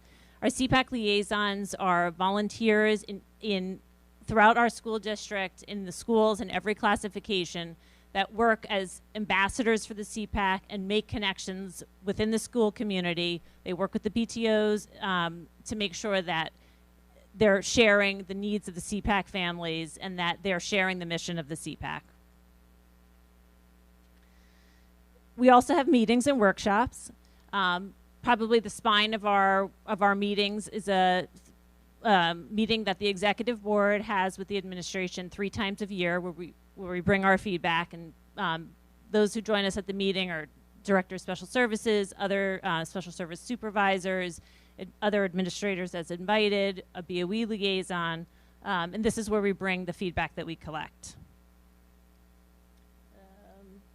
Oh yeah, I can stay on this one. And then most crucially for the public to understand or to know is that we have workshops, and in fact we have one this Thursday. We're holding a virtual parent seminar on ADHD and executive function, and directly following that seminar, CPAC members are invited to stay logged in or to join for an open CPAC meeting where they can share feedback related to how the district can better support student executive function and to share any other feedback they have. Information on registering for the workshop and or the open meeting was included in the Special Services Friday folder from this past Friday. So if you're interested, we'd love to have you join us. If you've got a child who's classified, please register for that. And we'd love to hear from you at bernardcpac@gmail.com. You can also find us through the Special Services website. We have a Facebook page, and we look forward to collaborating with the district and with the members of the community. And last but not least. Thank you. Okay. There we go. Okay. Thank you, Megan. So I am co-president with Allie Harrington for the Bernard's Parents for Exceptional Children, which works hand in hand with CPAC that Megan had just told you about. So Bernard's Parents for Exceptional Children, you'll hear often referred to as PEC or PEC, all the same group. It's a supportive community comprised of families whose children struggle in different ways. So originally it was formed in 1985 by local moms as a parent support group. It evolved into a more advocacy-focused subgroup of the Bernard's CPAC in the 90s, and then formally became a 501c3 charitable organization in the early 2000s. Today we operate with an executive board of parent volunteers who help facilitate all aspects of PEC. Without them, we would never be able to accomplish everything that we do. Each year, Bernard's PEC operates with the mission to provide the support that families, educators, and community organizations need to help individuals with disabilities reach their full potential. In essence, the PEC serves as a special education PTO, representing students and their families in all 6 of the district schools, as well as out-of-district placements. We accomplish these goals through programs, events, and education opportunities offered to our PEC families as well as the community at large. PEC offers seasonal programming like the always popular Fitness with Mr. Tony and PEC Soccer through FC Berna. That is designed to provide opportunities for differently abled students who are not able to participate in mainstream recreational programming.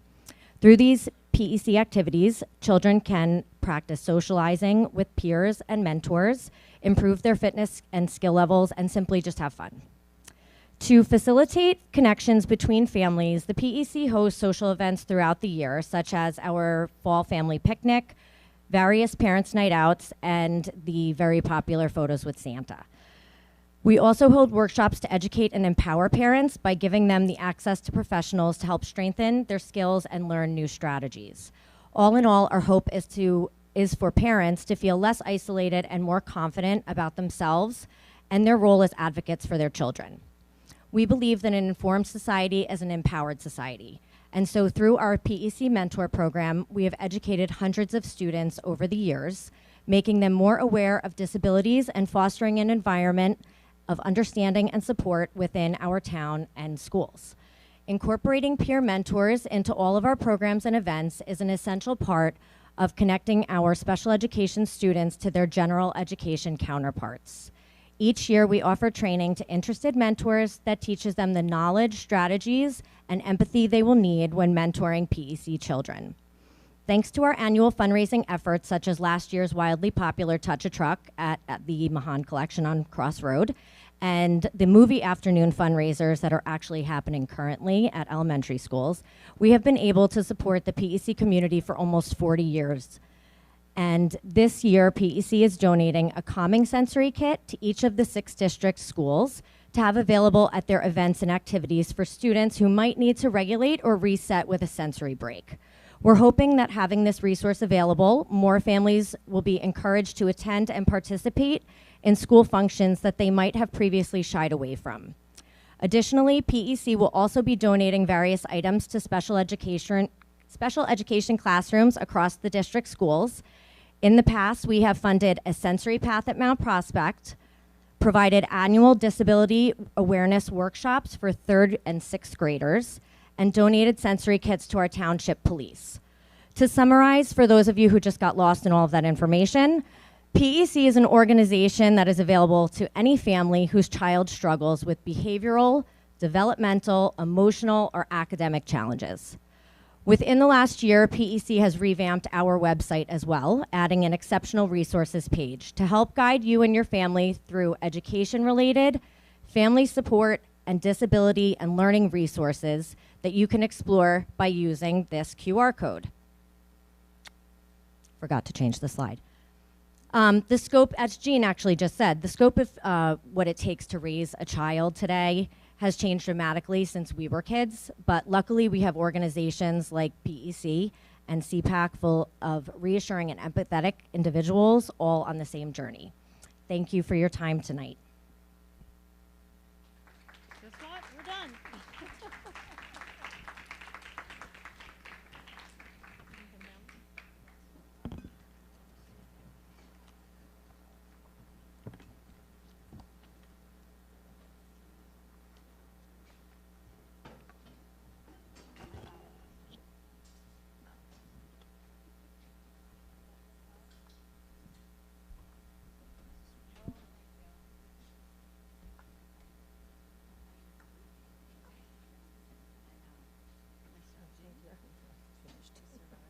Yeah, for another 2 years. You got it.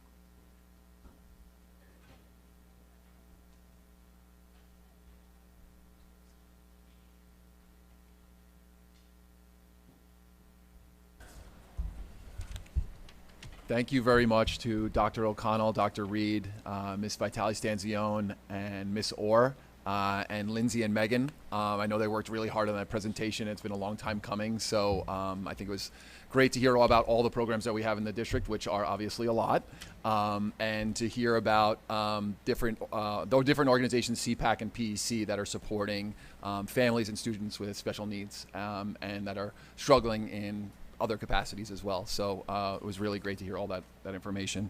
We're up to the board president's comments. Nick?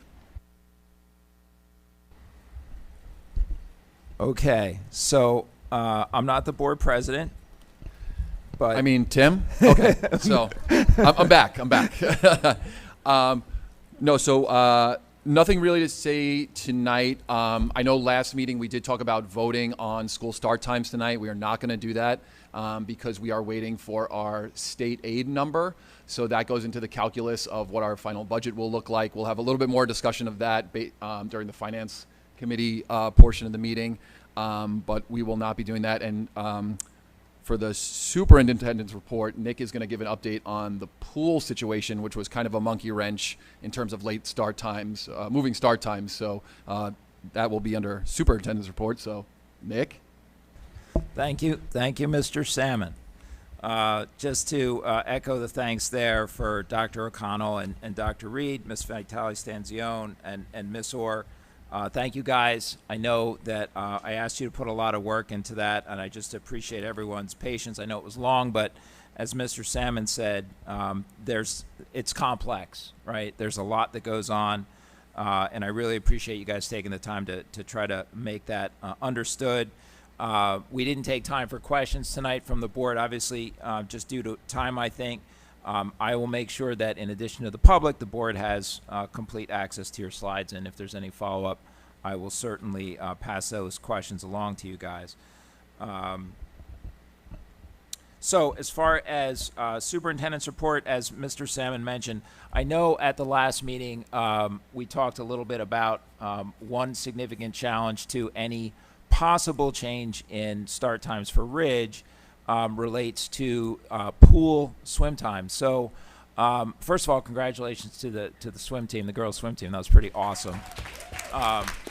I did not get to the swimming. I did get to the wrestling. I'm sorry I didn't get to the swimming, but it's tremendous, and the kids this year are just killing it with the athletics at Ridge. So congrats to them. But as far as the swim times go, I know I did speak about the challenge that if, and obviously as Mr. Sem again said, we're not voting on this issue tonight, but if we were to change dismissal time at Ridge, obviously in connection with starting a little bit later, getting out a little bit later for the sake of, giving the kids a chance to get some more sleep. If we did that, what's the impact on swim? So actually I see Melanie here. Hi, Melanie. Melanie helped me out because I've been trying to get answers from the YMCA, and she helped me get a connection there. So we did have some conversations with them, and basically what it came down to was alternative times that they offered 3 nights a week, Monday, Wednesday, Friday. They offered 7 to 8 p.m. They also offered an opportunity for sometimes Sunday evenings for an extra practice. If we wanted to, they would make some time for early morning practices if we wanted to mix any of those in.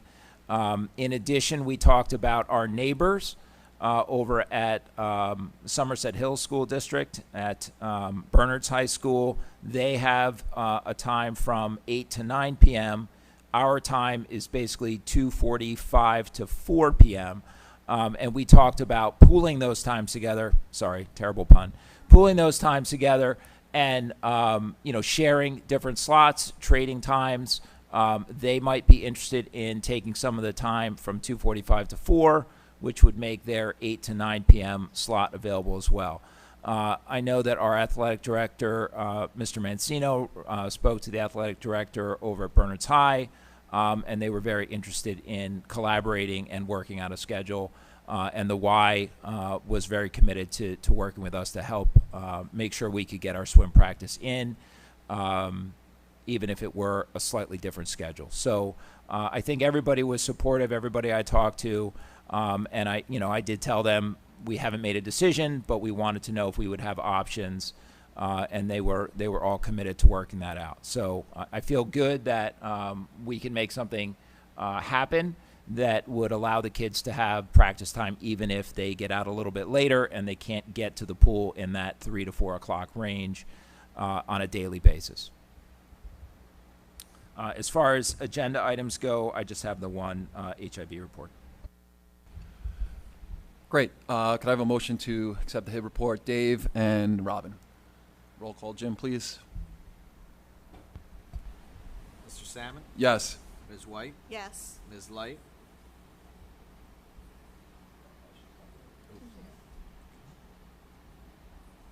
Ms. Corrado? Yes. Ms. McCune? Yes. Mr. Molinari? Yes. Mr. Amin? Yes. Ms. Chippak? Yes. And Mr. Shaw? Yes. Great. Thanks. Okay, we're up to public comment on agenda items. Come on up to the mic, state your name and address. Don't forget to sign in, and we will start the clock on 3 minutes. Thank you. Good evening, Aaron Lake, 380 South Finley Avenue. I had a whole thing here, and you just kind of solved that a little bit, so I'm going to kind of dabble into it because I think I still have some valid points. We've had some swimmers here tonight who, and families who have very patiently waited this evening, so I'm hoping they come up maybe with some gratitude for such a great solution. A quick thank you for prioritizing the drama club students this evening by moving this meeting to the cafeteria tonight. I know they appreciate it. Let me jump down here for what I was starting off with this evening. Still important. For those of you that missed it, the Ridge Girls swim team had a history-making win yesterday, solidifying themselves in the record books as the best girls swimmers to have ever walked these ridge halls. And that deserves a huge round of applause. I'm back here tonight. I was advocating for all student athletes as Ridge, as well as many of the extracurricular clubs in relation to the school day ending later and the impact that such will have on these programs and the student athletes. Now, while I was very partial to the swim team, I can skip over that for now, and I'm grateful that there seems to be some advocating for those 70 students, because it would be a shame for them to lose the spot that they have found at Ridge where they matter and belong. I do have other questions as to what other casualty or what casualties will result at the push of the high school dismissal time by 45 minutes to an hour. This still impacts many teams. They will lose precious daylight minutes. Tennis, softball, baseball, cross country, they all don't have lights. Drama club, choir, band all have late rehearsals already. Putting an hour on the front end means it has to be tacked on at the back end. But at what cost? I did a very rough estimate of teams and concluded that the Ridge High School has 35 to 40% of the student body being involved in athletics, and that's a lot of students that will be impacted. The board in the past has talked about being reactive, and it seems once again that we kind of get stuck in that rut of dealing with this process. I can skip that part because we seem to have a solution of anything. So I will end with this. No one is disputing the importance of sleep. No one is disputing the need to find an inventive solution to the exorbitant amount of tax dollars being spent annually in this district on busing. But no one, however, is talking about what the repercussions and trickle-down impact there will be with the proposed changes in school start times for our students. Thank you, and thank you for making progress. I have few words to articulate my gratitude, and hopefully some of these swimmers might come up and say thanks. Thank you, Ms. Lake. Any other public comment?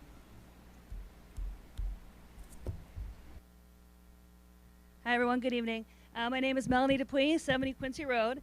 And normally I would introduce myself as a William Manning teacher and the Ridge varsity swim coach for the men and women program. But as of yesterday, I can introduce myself as the head coach of a state championship winning varsity swim team program. So I probably won't get to do that very often, but I'm going to do it tonight.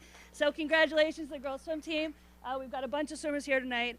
And there were some families and some swimmers that asked me to come and speak tonight just to make sure we think very carefully about both the intended and unintended consequences of changing the school time for the wider community and for our sports program. So I recognize that the Board of Ed, of course, is tasked with making decisions that benefit the entire community, right, and the entire student body. But maybe it's like the swagger of winning a championships, but I'm going to take the opportunity to be selfish and talk just about the swim team tonight and the 70 kids that I represent every year. So as soon as, I want to thank, of course, Mr. Markarian, Mr. Mancino. I know that they've been calling around, connecting with the YMCA, so I knew that there would be a home for the swim team, that we wouldn't just, disregard and ignore any off-site programs. So I knew that there would be a space. And swimming is a very small community, so as soon as Mr. Markarian started making calls, I got calls from all of the coaches, all of the pool management in the area. What's going on? What are you doing? What do you need? What can we do?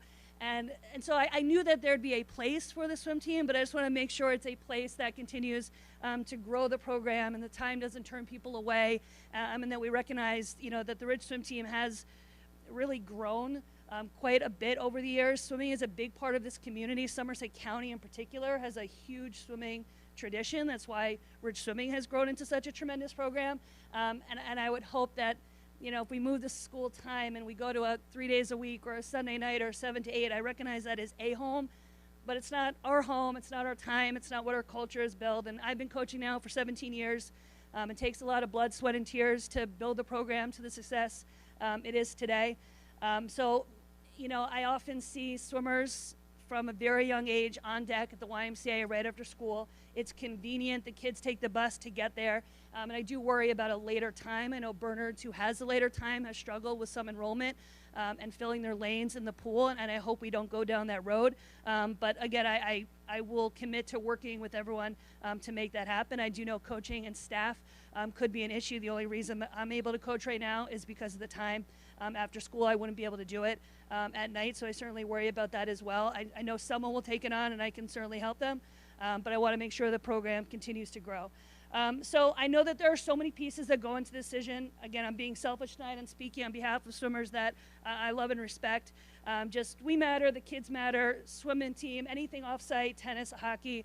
I appreciate the time you're going to put into making sure that it works for everyone. Thank you. Thank you, Coach Dupuy. Any other public comment tonight on agenda items?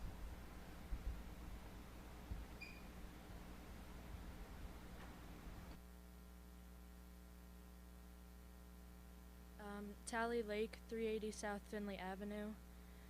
Thank you for discussing the solutions regarding practice for the Ridge swim team. Many of us appreciate the swim team and have a large amount of love and support for the team overall. It would be a shame for our team to be negatively impacted due to the start time changes. But on another note, I am part of the Ridge Drama Club and vice president for Tech Crew. I'm currently supposed to be rehearsing our show for Drama Club, but this issue is too much to ignore. Pushing back school start times would result in Tech Crew, specifically to go home at 10 to 10:30, opposed to the typical Tech Week time of 9 to 9:30. Not only the clubs and teams I am a part of, but all Ridge activities will be impacted by this change, and not in a good way. Many of us are not sure how you can possibly change school start times without finding viable solutions for all of these Ridge activities that would be immensely impacted by these time changes. Sports and clubs are huge aspects of your students' lives. Cutting down our meeting times will have no benefits to any student at Ridge or any student in our district. If you are looking to help the students, you have to listen to them. The parents have said that they don't want the start times to change. The teachers have said this, and most importantly, the students have said that they don't want this change. Many of us are here tonight to advocate for what the students want. We are all saying exactly what we said in those surveys, which you decided to think were irrelevant after the results went against your agenda. Changing our start times will not have enough benefits to truly help us, and the only way to truly benefit the students is to listen to what we want and what we need. Thank you.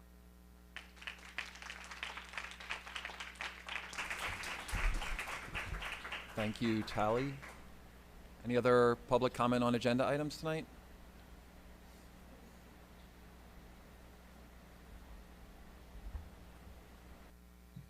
Okay. Can I move it up? Okay. Okay, I'll grab it. Okay, hi, my name is Julie Beverini, and I'm a captain on the Ridge High School swim team. And even though I'm a senior, I feel like this is important to bring up because even though looking for like next year, Ridge swim team has been a very tight community. And even though it's small, I feel like it's important to bring like light to that. Even though it's like a small team and no one really like comes to watch or anything, our pool time is important because with having our practices at the YMCA, many people create like friendships, and also taking the bus, I feel, after school allows people not only to be transported to the YMCA, but also, like you said, practicing in the morning. If we're adding sleep time, going to school at 8:35, I feel like that wouldn't be beneficial because if we would have to wake up early to go to swim, I feel like that wouldn't help. Also, if we're looking even from like a student perspective, school is like all about time management, and I feel like if you can't manage your time or your classes and homework, pushing back the starting time of school I feel like it's not beneficial because students would still go to bed later, homework would just be pushed back, activities that would mess up clubs, that would mess up after school sports, and like Tally said, with drama club, I have friends who have rehearsal right after school until 8 p.m. So if we end school at 3, then that means they end so much later and the homework would still be pushed back. And that doesn't change the fact that assignments are still due at 11:59. So adding sleep. So basically, I feel like we're not giving students enough time because they're just going to keep going to bed later. And even if we look at wellness days, I'm not going to lie. I'm going to sit here and be like, if I have school at 8, maybe I'll stay up a little bit later because I get that 1 extra hour of sleep. And especially for Ridge Swim, this year I feel like we've done, or as you see, we're undefeated 12-0, and I feel like that's really important. And all these students benefit from practicing right after school in our home pool. Us practicing for next year, them practicing at the Jack is not, it doesn't add to the team, spirit. And yeah, that's it. Thanks, Julie. Any other public? Oh, okay. Hi, everyone. Gina Capizzi, 62 Winding Lane. I think I'll just leave it. So thank you again for all your research and due diligence to look into this. One other thing that throughout the years has been a problem is transportation, as it is right now. So if moving it, whether it's morning, night, to a different town pool somewhere, I heard that JAC was a possibility. How is that going to affect transportation to and from? Same within the morning. How does that affect, my son will be looking forward to, finally having that senior spot to share with somebody else. What happens with that? Are they going across town to then come back and pick up a friend to then go back to the high school in the morning? That just adds a whole other piece of driving back and forth through town for young drivers during the icy winter season. So please just look into that or think about that as you're moving forward with this. That's it. Thank you. Thank you, Ms. Capizzi. Any other public comment on agenda item tonight? No? Okay, we'll close public comment on agenda items. Nick, do you want to have any responses or anything? I guess the only thing I would say is, we've certainly had a lot of conversation in general about the impact to after-school activities, whether it's sports or other activities. And we have consulted with the athletic director in terms of whether or not he thinks that there's going to be a material impact in terms of the ability for students to have success.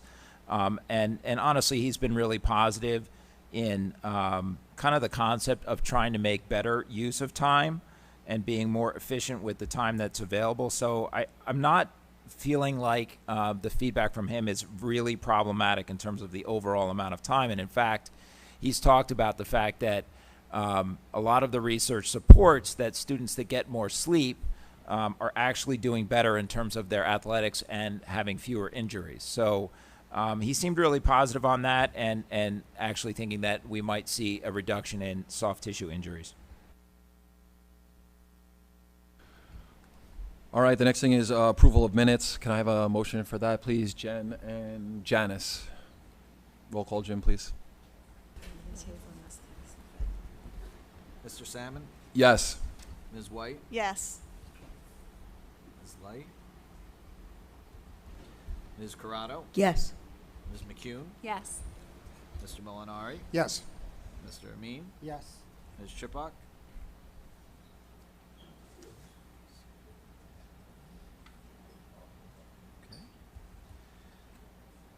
And Mr. Shaw? Yes. Okay, thank you. We're up to the Finance Committee report. There are only 21 items because item number 1 we are not voting on. So there's items 2 through 21, I think. 2 through 22 that we are voting on. And so I just wanted to point out for item 6, we are accepting the audit from 2023 for the board members. And for item 7, Jim, do you want to just give a quick, 1 minute on that, please? Sure. Yeah. happy to report on item 7 that we have. You want to pull that closer, please? Has the audio? Yeah. There you go. Okay. Much better. Happy to report item number 7, our successful bid for HVAC upgrades at the high school. We had attempted to bid this project, almost the identical project, last spring, and it came in over budget with only one bidder. We slightly increased the scope of the project to take care of some engineering problems that we thought needed addressing. So we increased the scope, rebid the project, and actually the winning bid is lower than the bid last spring, and we had a much more competitive environment with 6 contractors bidding on the work. So the motion 7 is to award it. This is a ROD grant. We will receive 40% of the cost of this project back from the state once it's complete. Thanks, Jim. The remaining items are standing items and student services per their IEPs or evaluations. Should we get a motion first on the items or just go into the discussion, Matt? Motion and second. Okay. Can we have a motion for items 2 through 22, Dave and Robin? So discussion related to item 1, which is start times. So Did you need a roll call on those? No. It's just, you're just opening, so it's a motion and a second, and then you can have a discussion on the agenda items. Okay, so Kirsten had to leave, so just to set the stage for item number 1, which is transportation, school start times, and the preliminary budget. Next week we will have the draft budget presentation, right, Jim? March 2 weeks. I'm sorry, March 11th. So that's where we'll be making a decision on start times. The Finance Committee this week did go over the projected budget, and it looks like we are about $5 million short on the revenue side related to our projected expenses. The expenses do account for the 1.5 tier scenario, which we believe if we went out to bid, it would be $5.5 million. We also talked to our transportation consultant and found out that if we stayed at the status quo, the current schedule, that budget might be reduced to $5.2 million. If we went to double tiering, we would drop another $600,000. And if we went to triple tiering, we would save $1.4 million. So that was on the transportation side. Other expenses that we looked at were related to non-instructional staff and instructional staff.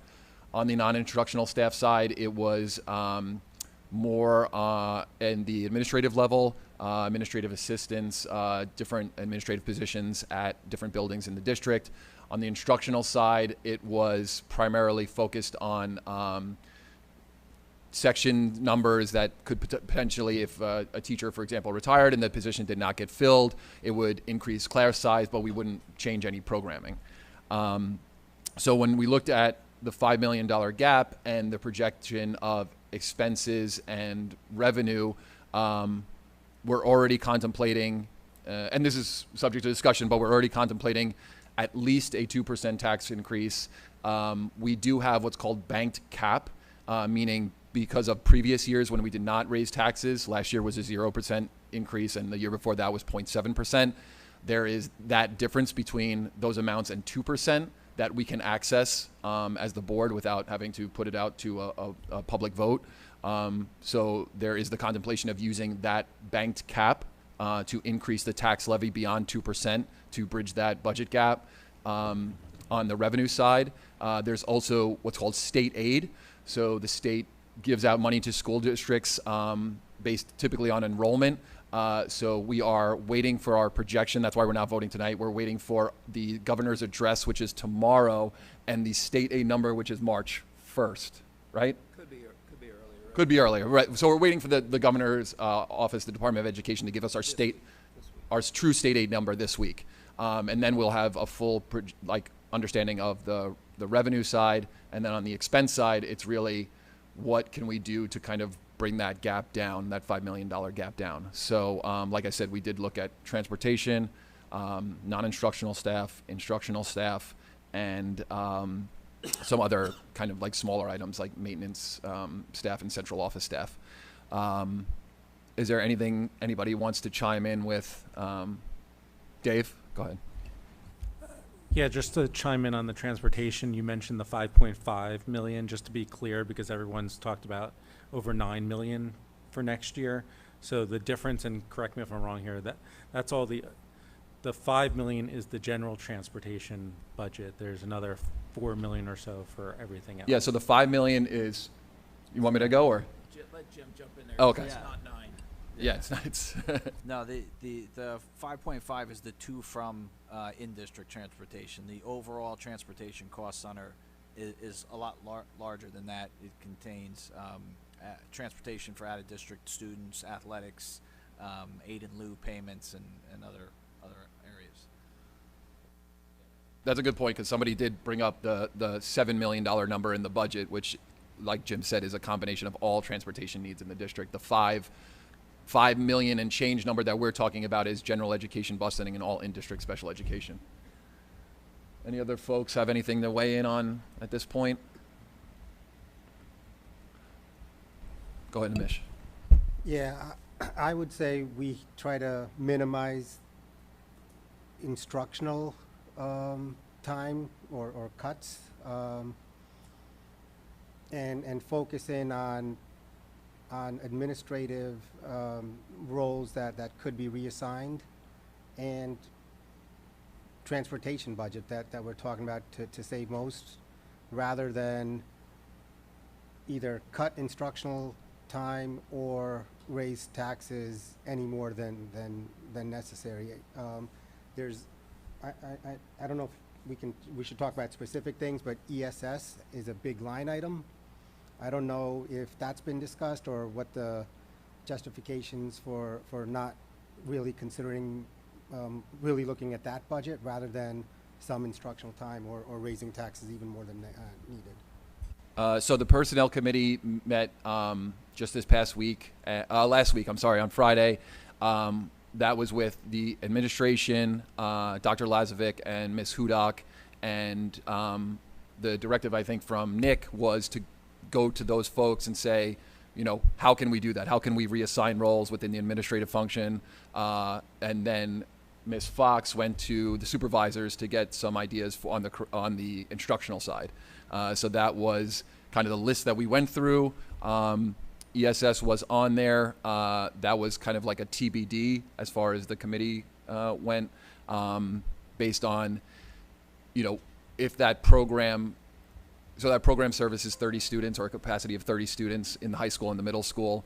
And I think the discussion was more based on how can we do something like ESS, but maybe not particularly with ESS. So it wouldn't have been necessary a full savings, just elimination of the program essentially. Okay. Yeah. Just to clarify though, is the $420,000 budget for 30 students? And yeah, and the instructional staff that comes with ESS. It's for the contract with ESS. Yeah. The contracts are $420,000 for. Well, is it like a pay? Yeah. Okay. It's basically for.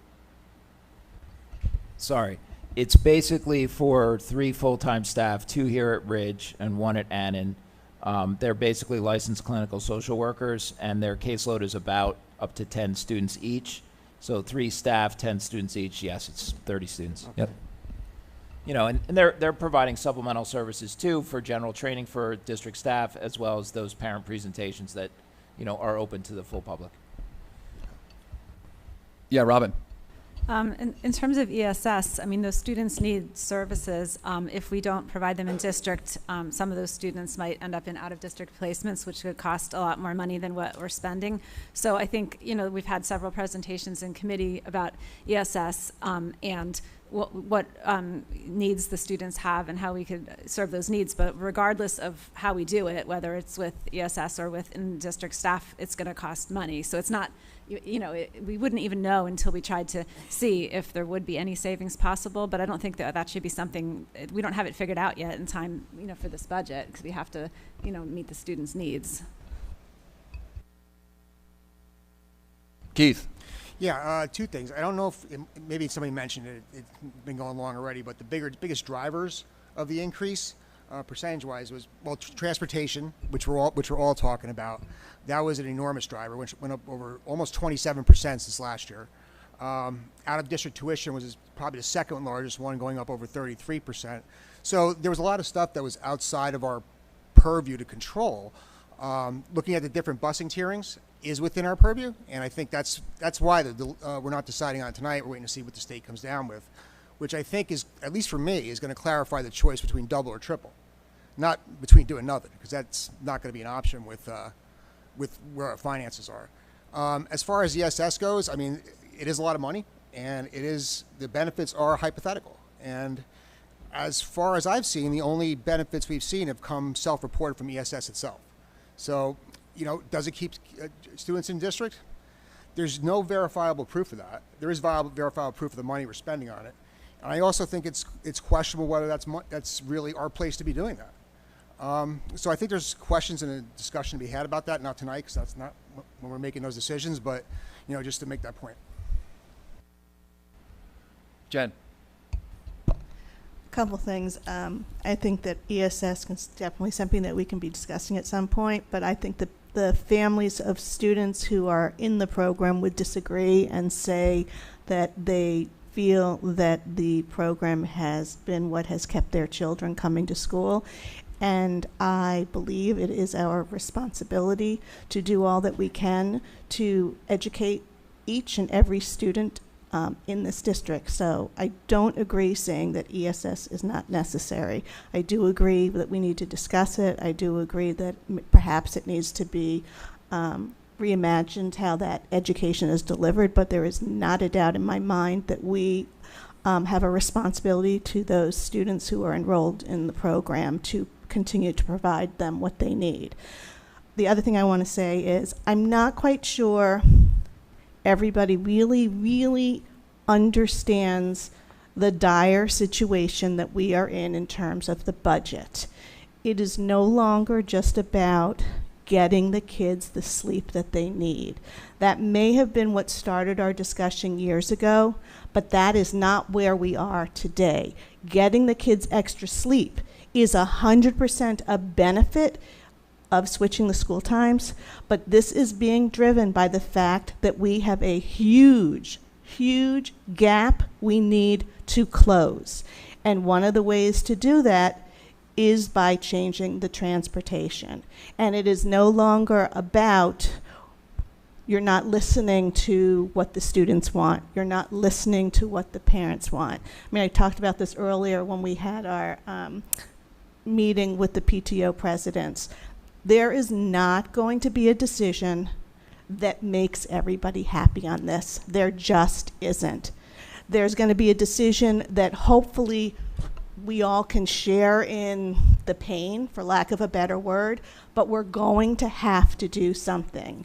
And we don't want to impact programs as much as we can. So we have to look at other ways to sustain this incredibly wonderful education that our kids get in this district. But we are past the point of being able to say we can't do anything. We did a 0% tax increase last year.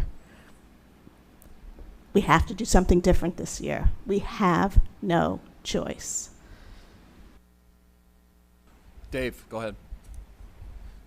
So I'll reiterate what was just said. Right now, last we looked at, it's a $5 million difference between revenue and expenses. We have to wait for state aid to come in to see if that can be closed. But $5 million is a huge number. We have no choice but to close that. So we can do it in only a few ways, like was said before. If we increase revenue, every 1% brings in about $1 million. So if we go into the bank cap and we do 2% more, that's $2 million. If we do the triple tiering, that's $1.5 million. Even if we do both of those, that's $3.4 million.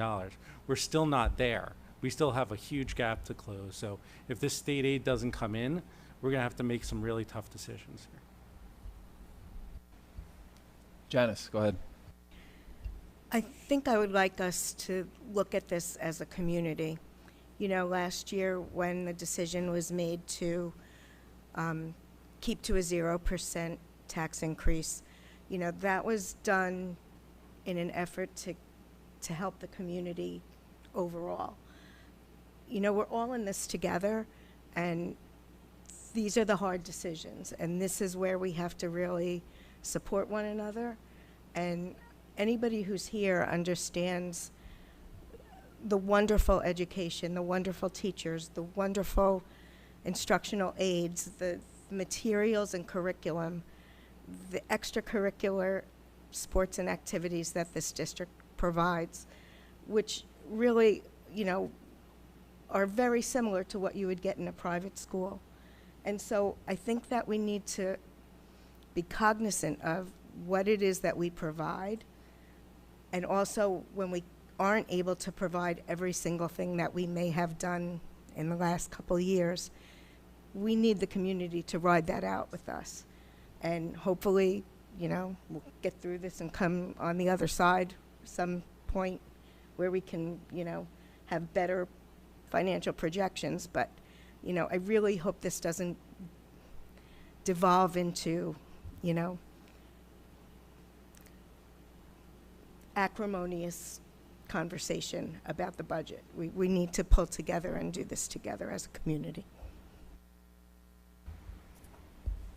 All right, so we'll see everybody back in 2 weeks. Jim, can we do a roll call on items 2 through 22, please, on the Finance Committee? Mr. Salmon? Yes. Ms. White? Yes. Ms. Corrado? Yes. Ms. McCune? Yes. Mr. Molinari? Yes. Mr. Amin? Yes. Ms. Chipok? Mr. Shaw? Yes. All right, Personnel Committee, I don't think there's a report. There's 17 items. Can I have a motion, please? Jen and Robin?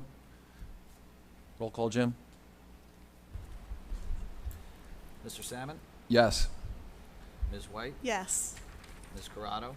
Yes. Ms. McCune? Yes. Mr. Molinari? Yes. Mr. Amin? And Mr. Shaw? Yes. Thanks, Jim. Next item is the Policy Committee report. Dave, do you have policy? Great, thanks.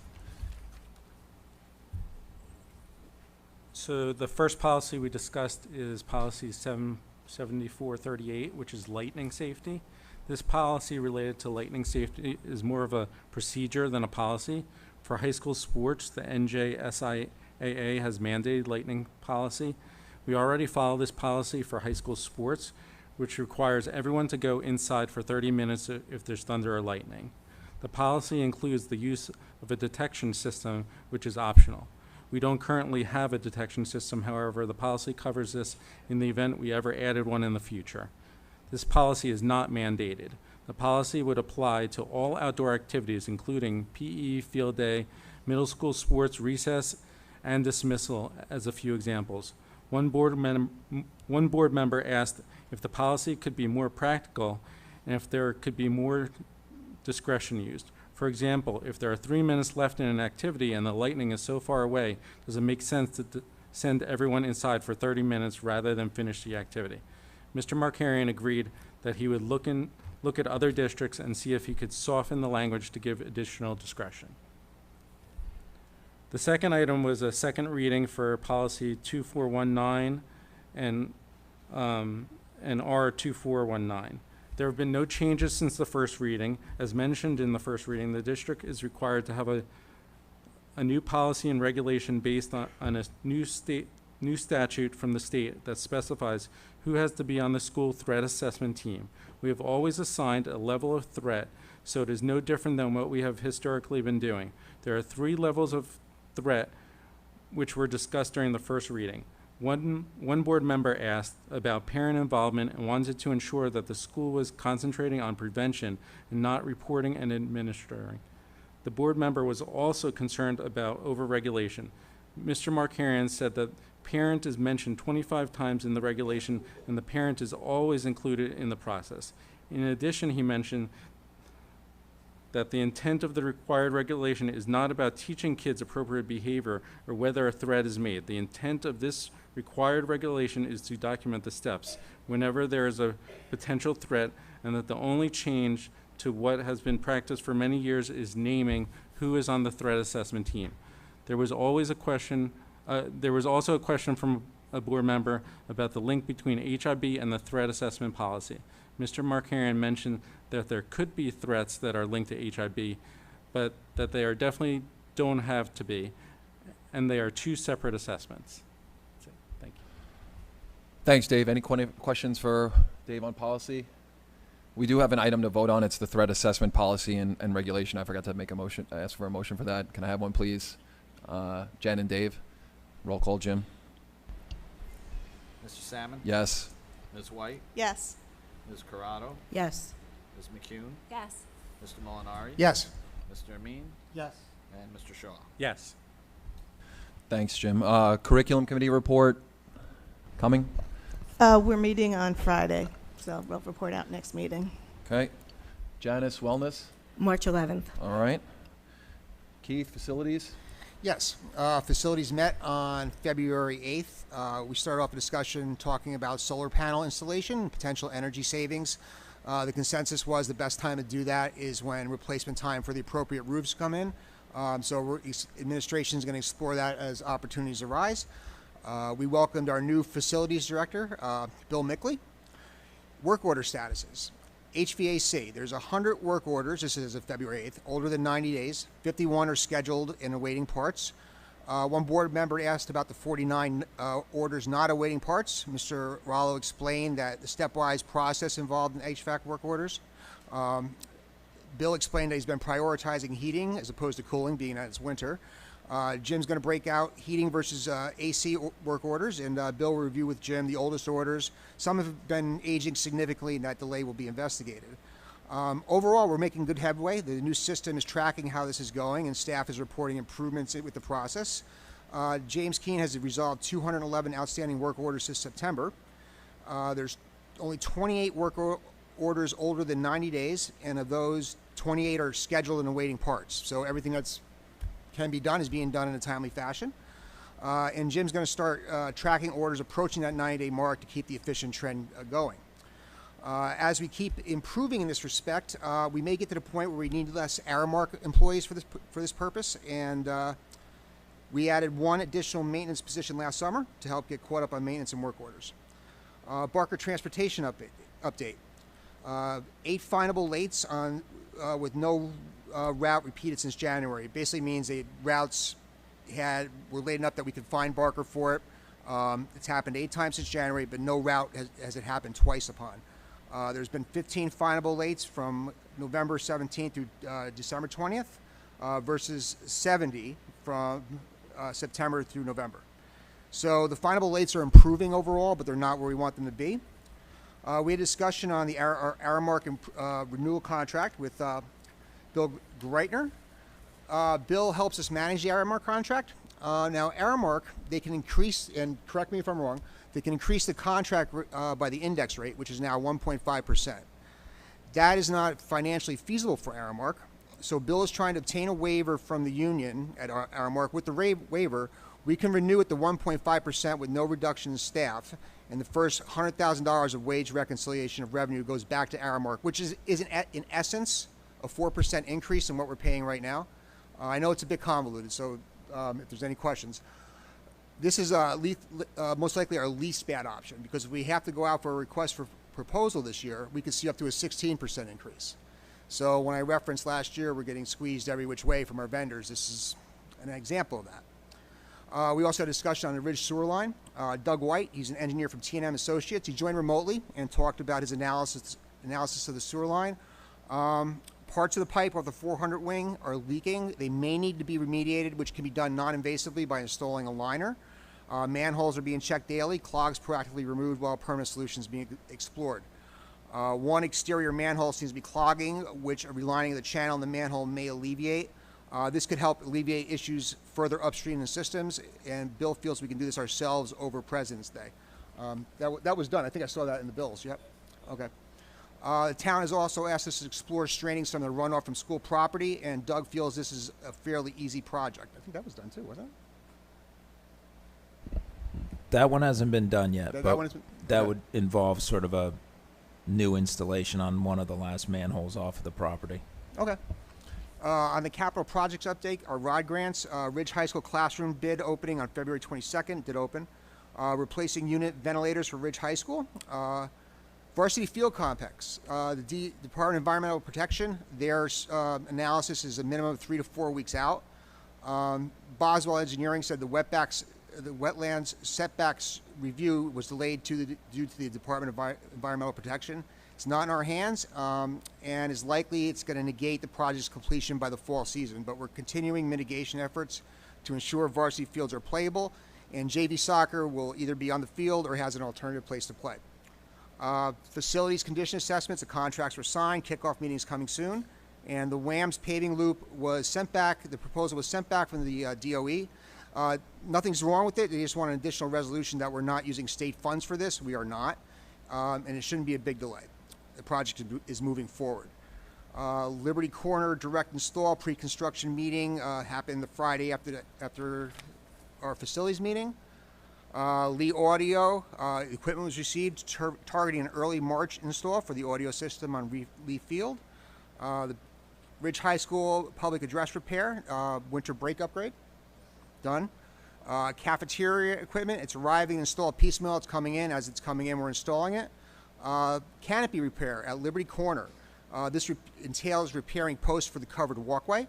Mr. Mickley is exploring options for this. And the Mount Prospect BAS, that's the building automation system. We're upgrading the system controls, getting as much as we can accessible online.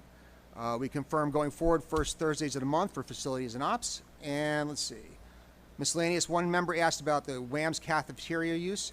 Right now the plan is to rotate 3 homerooms out of the cafeteria per day, which works out to a student not eating in the cafeteria once per 3 weeks. We're going to see how this works out. And those are the minutes. Any questions? It was lengthy. Thanks, Keith. Any questions for Keith? Nope. All right. Liaison committee reports. Any? Nope. Oh. Yeah. Yeah, I just want to give a reminder to the community that the scholarship that the township is running in conjunction with the League of Municipalities is still open. That's the essay submission on municipal government, and students have till March 11th to get that into the mayor's office. Great. Okay, we're up to public comment. Anything that anybody wants to speak out about? Once, going twice, sold. Okay, close public comment. Board forum. Anything that anybody wants to bring up for board forum at this very late hour? No? Okay. Okay, can we have a motion for adjournment? Jen and Nimish, all in favor? Aye. All right. Thank you, everyone. Have a good night.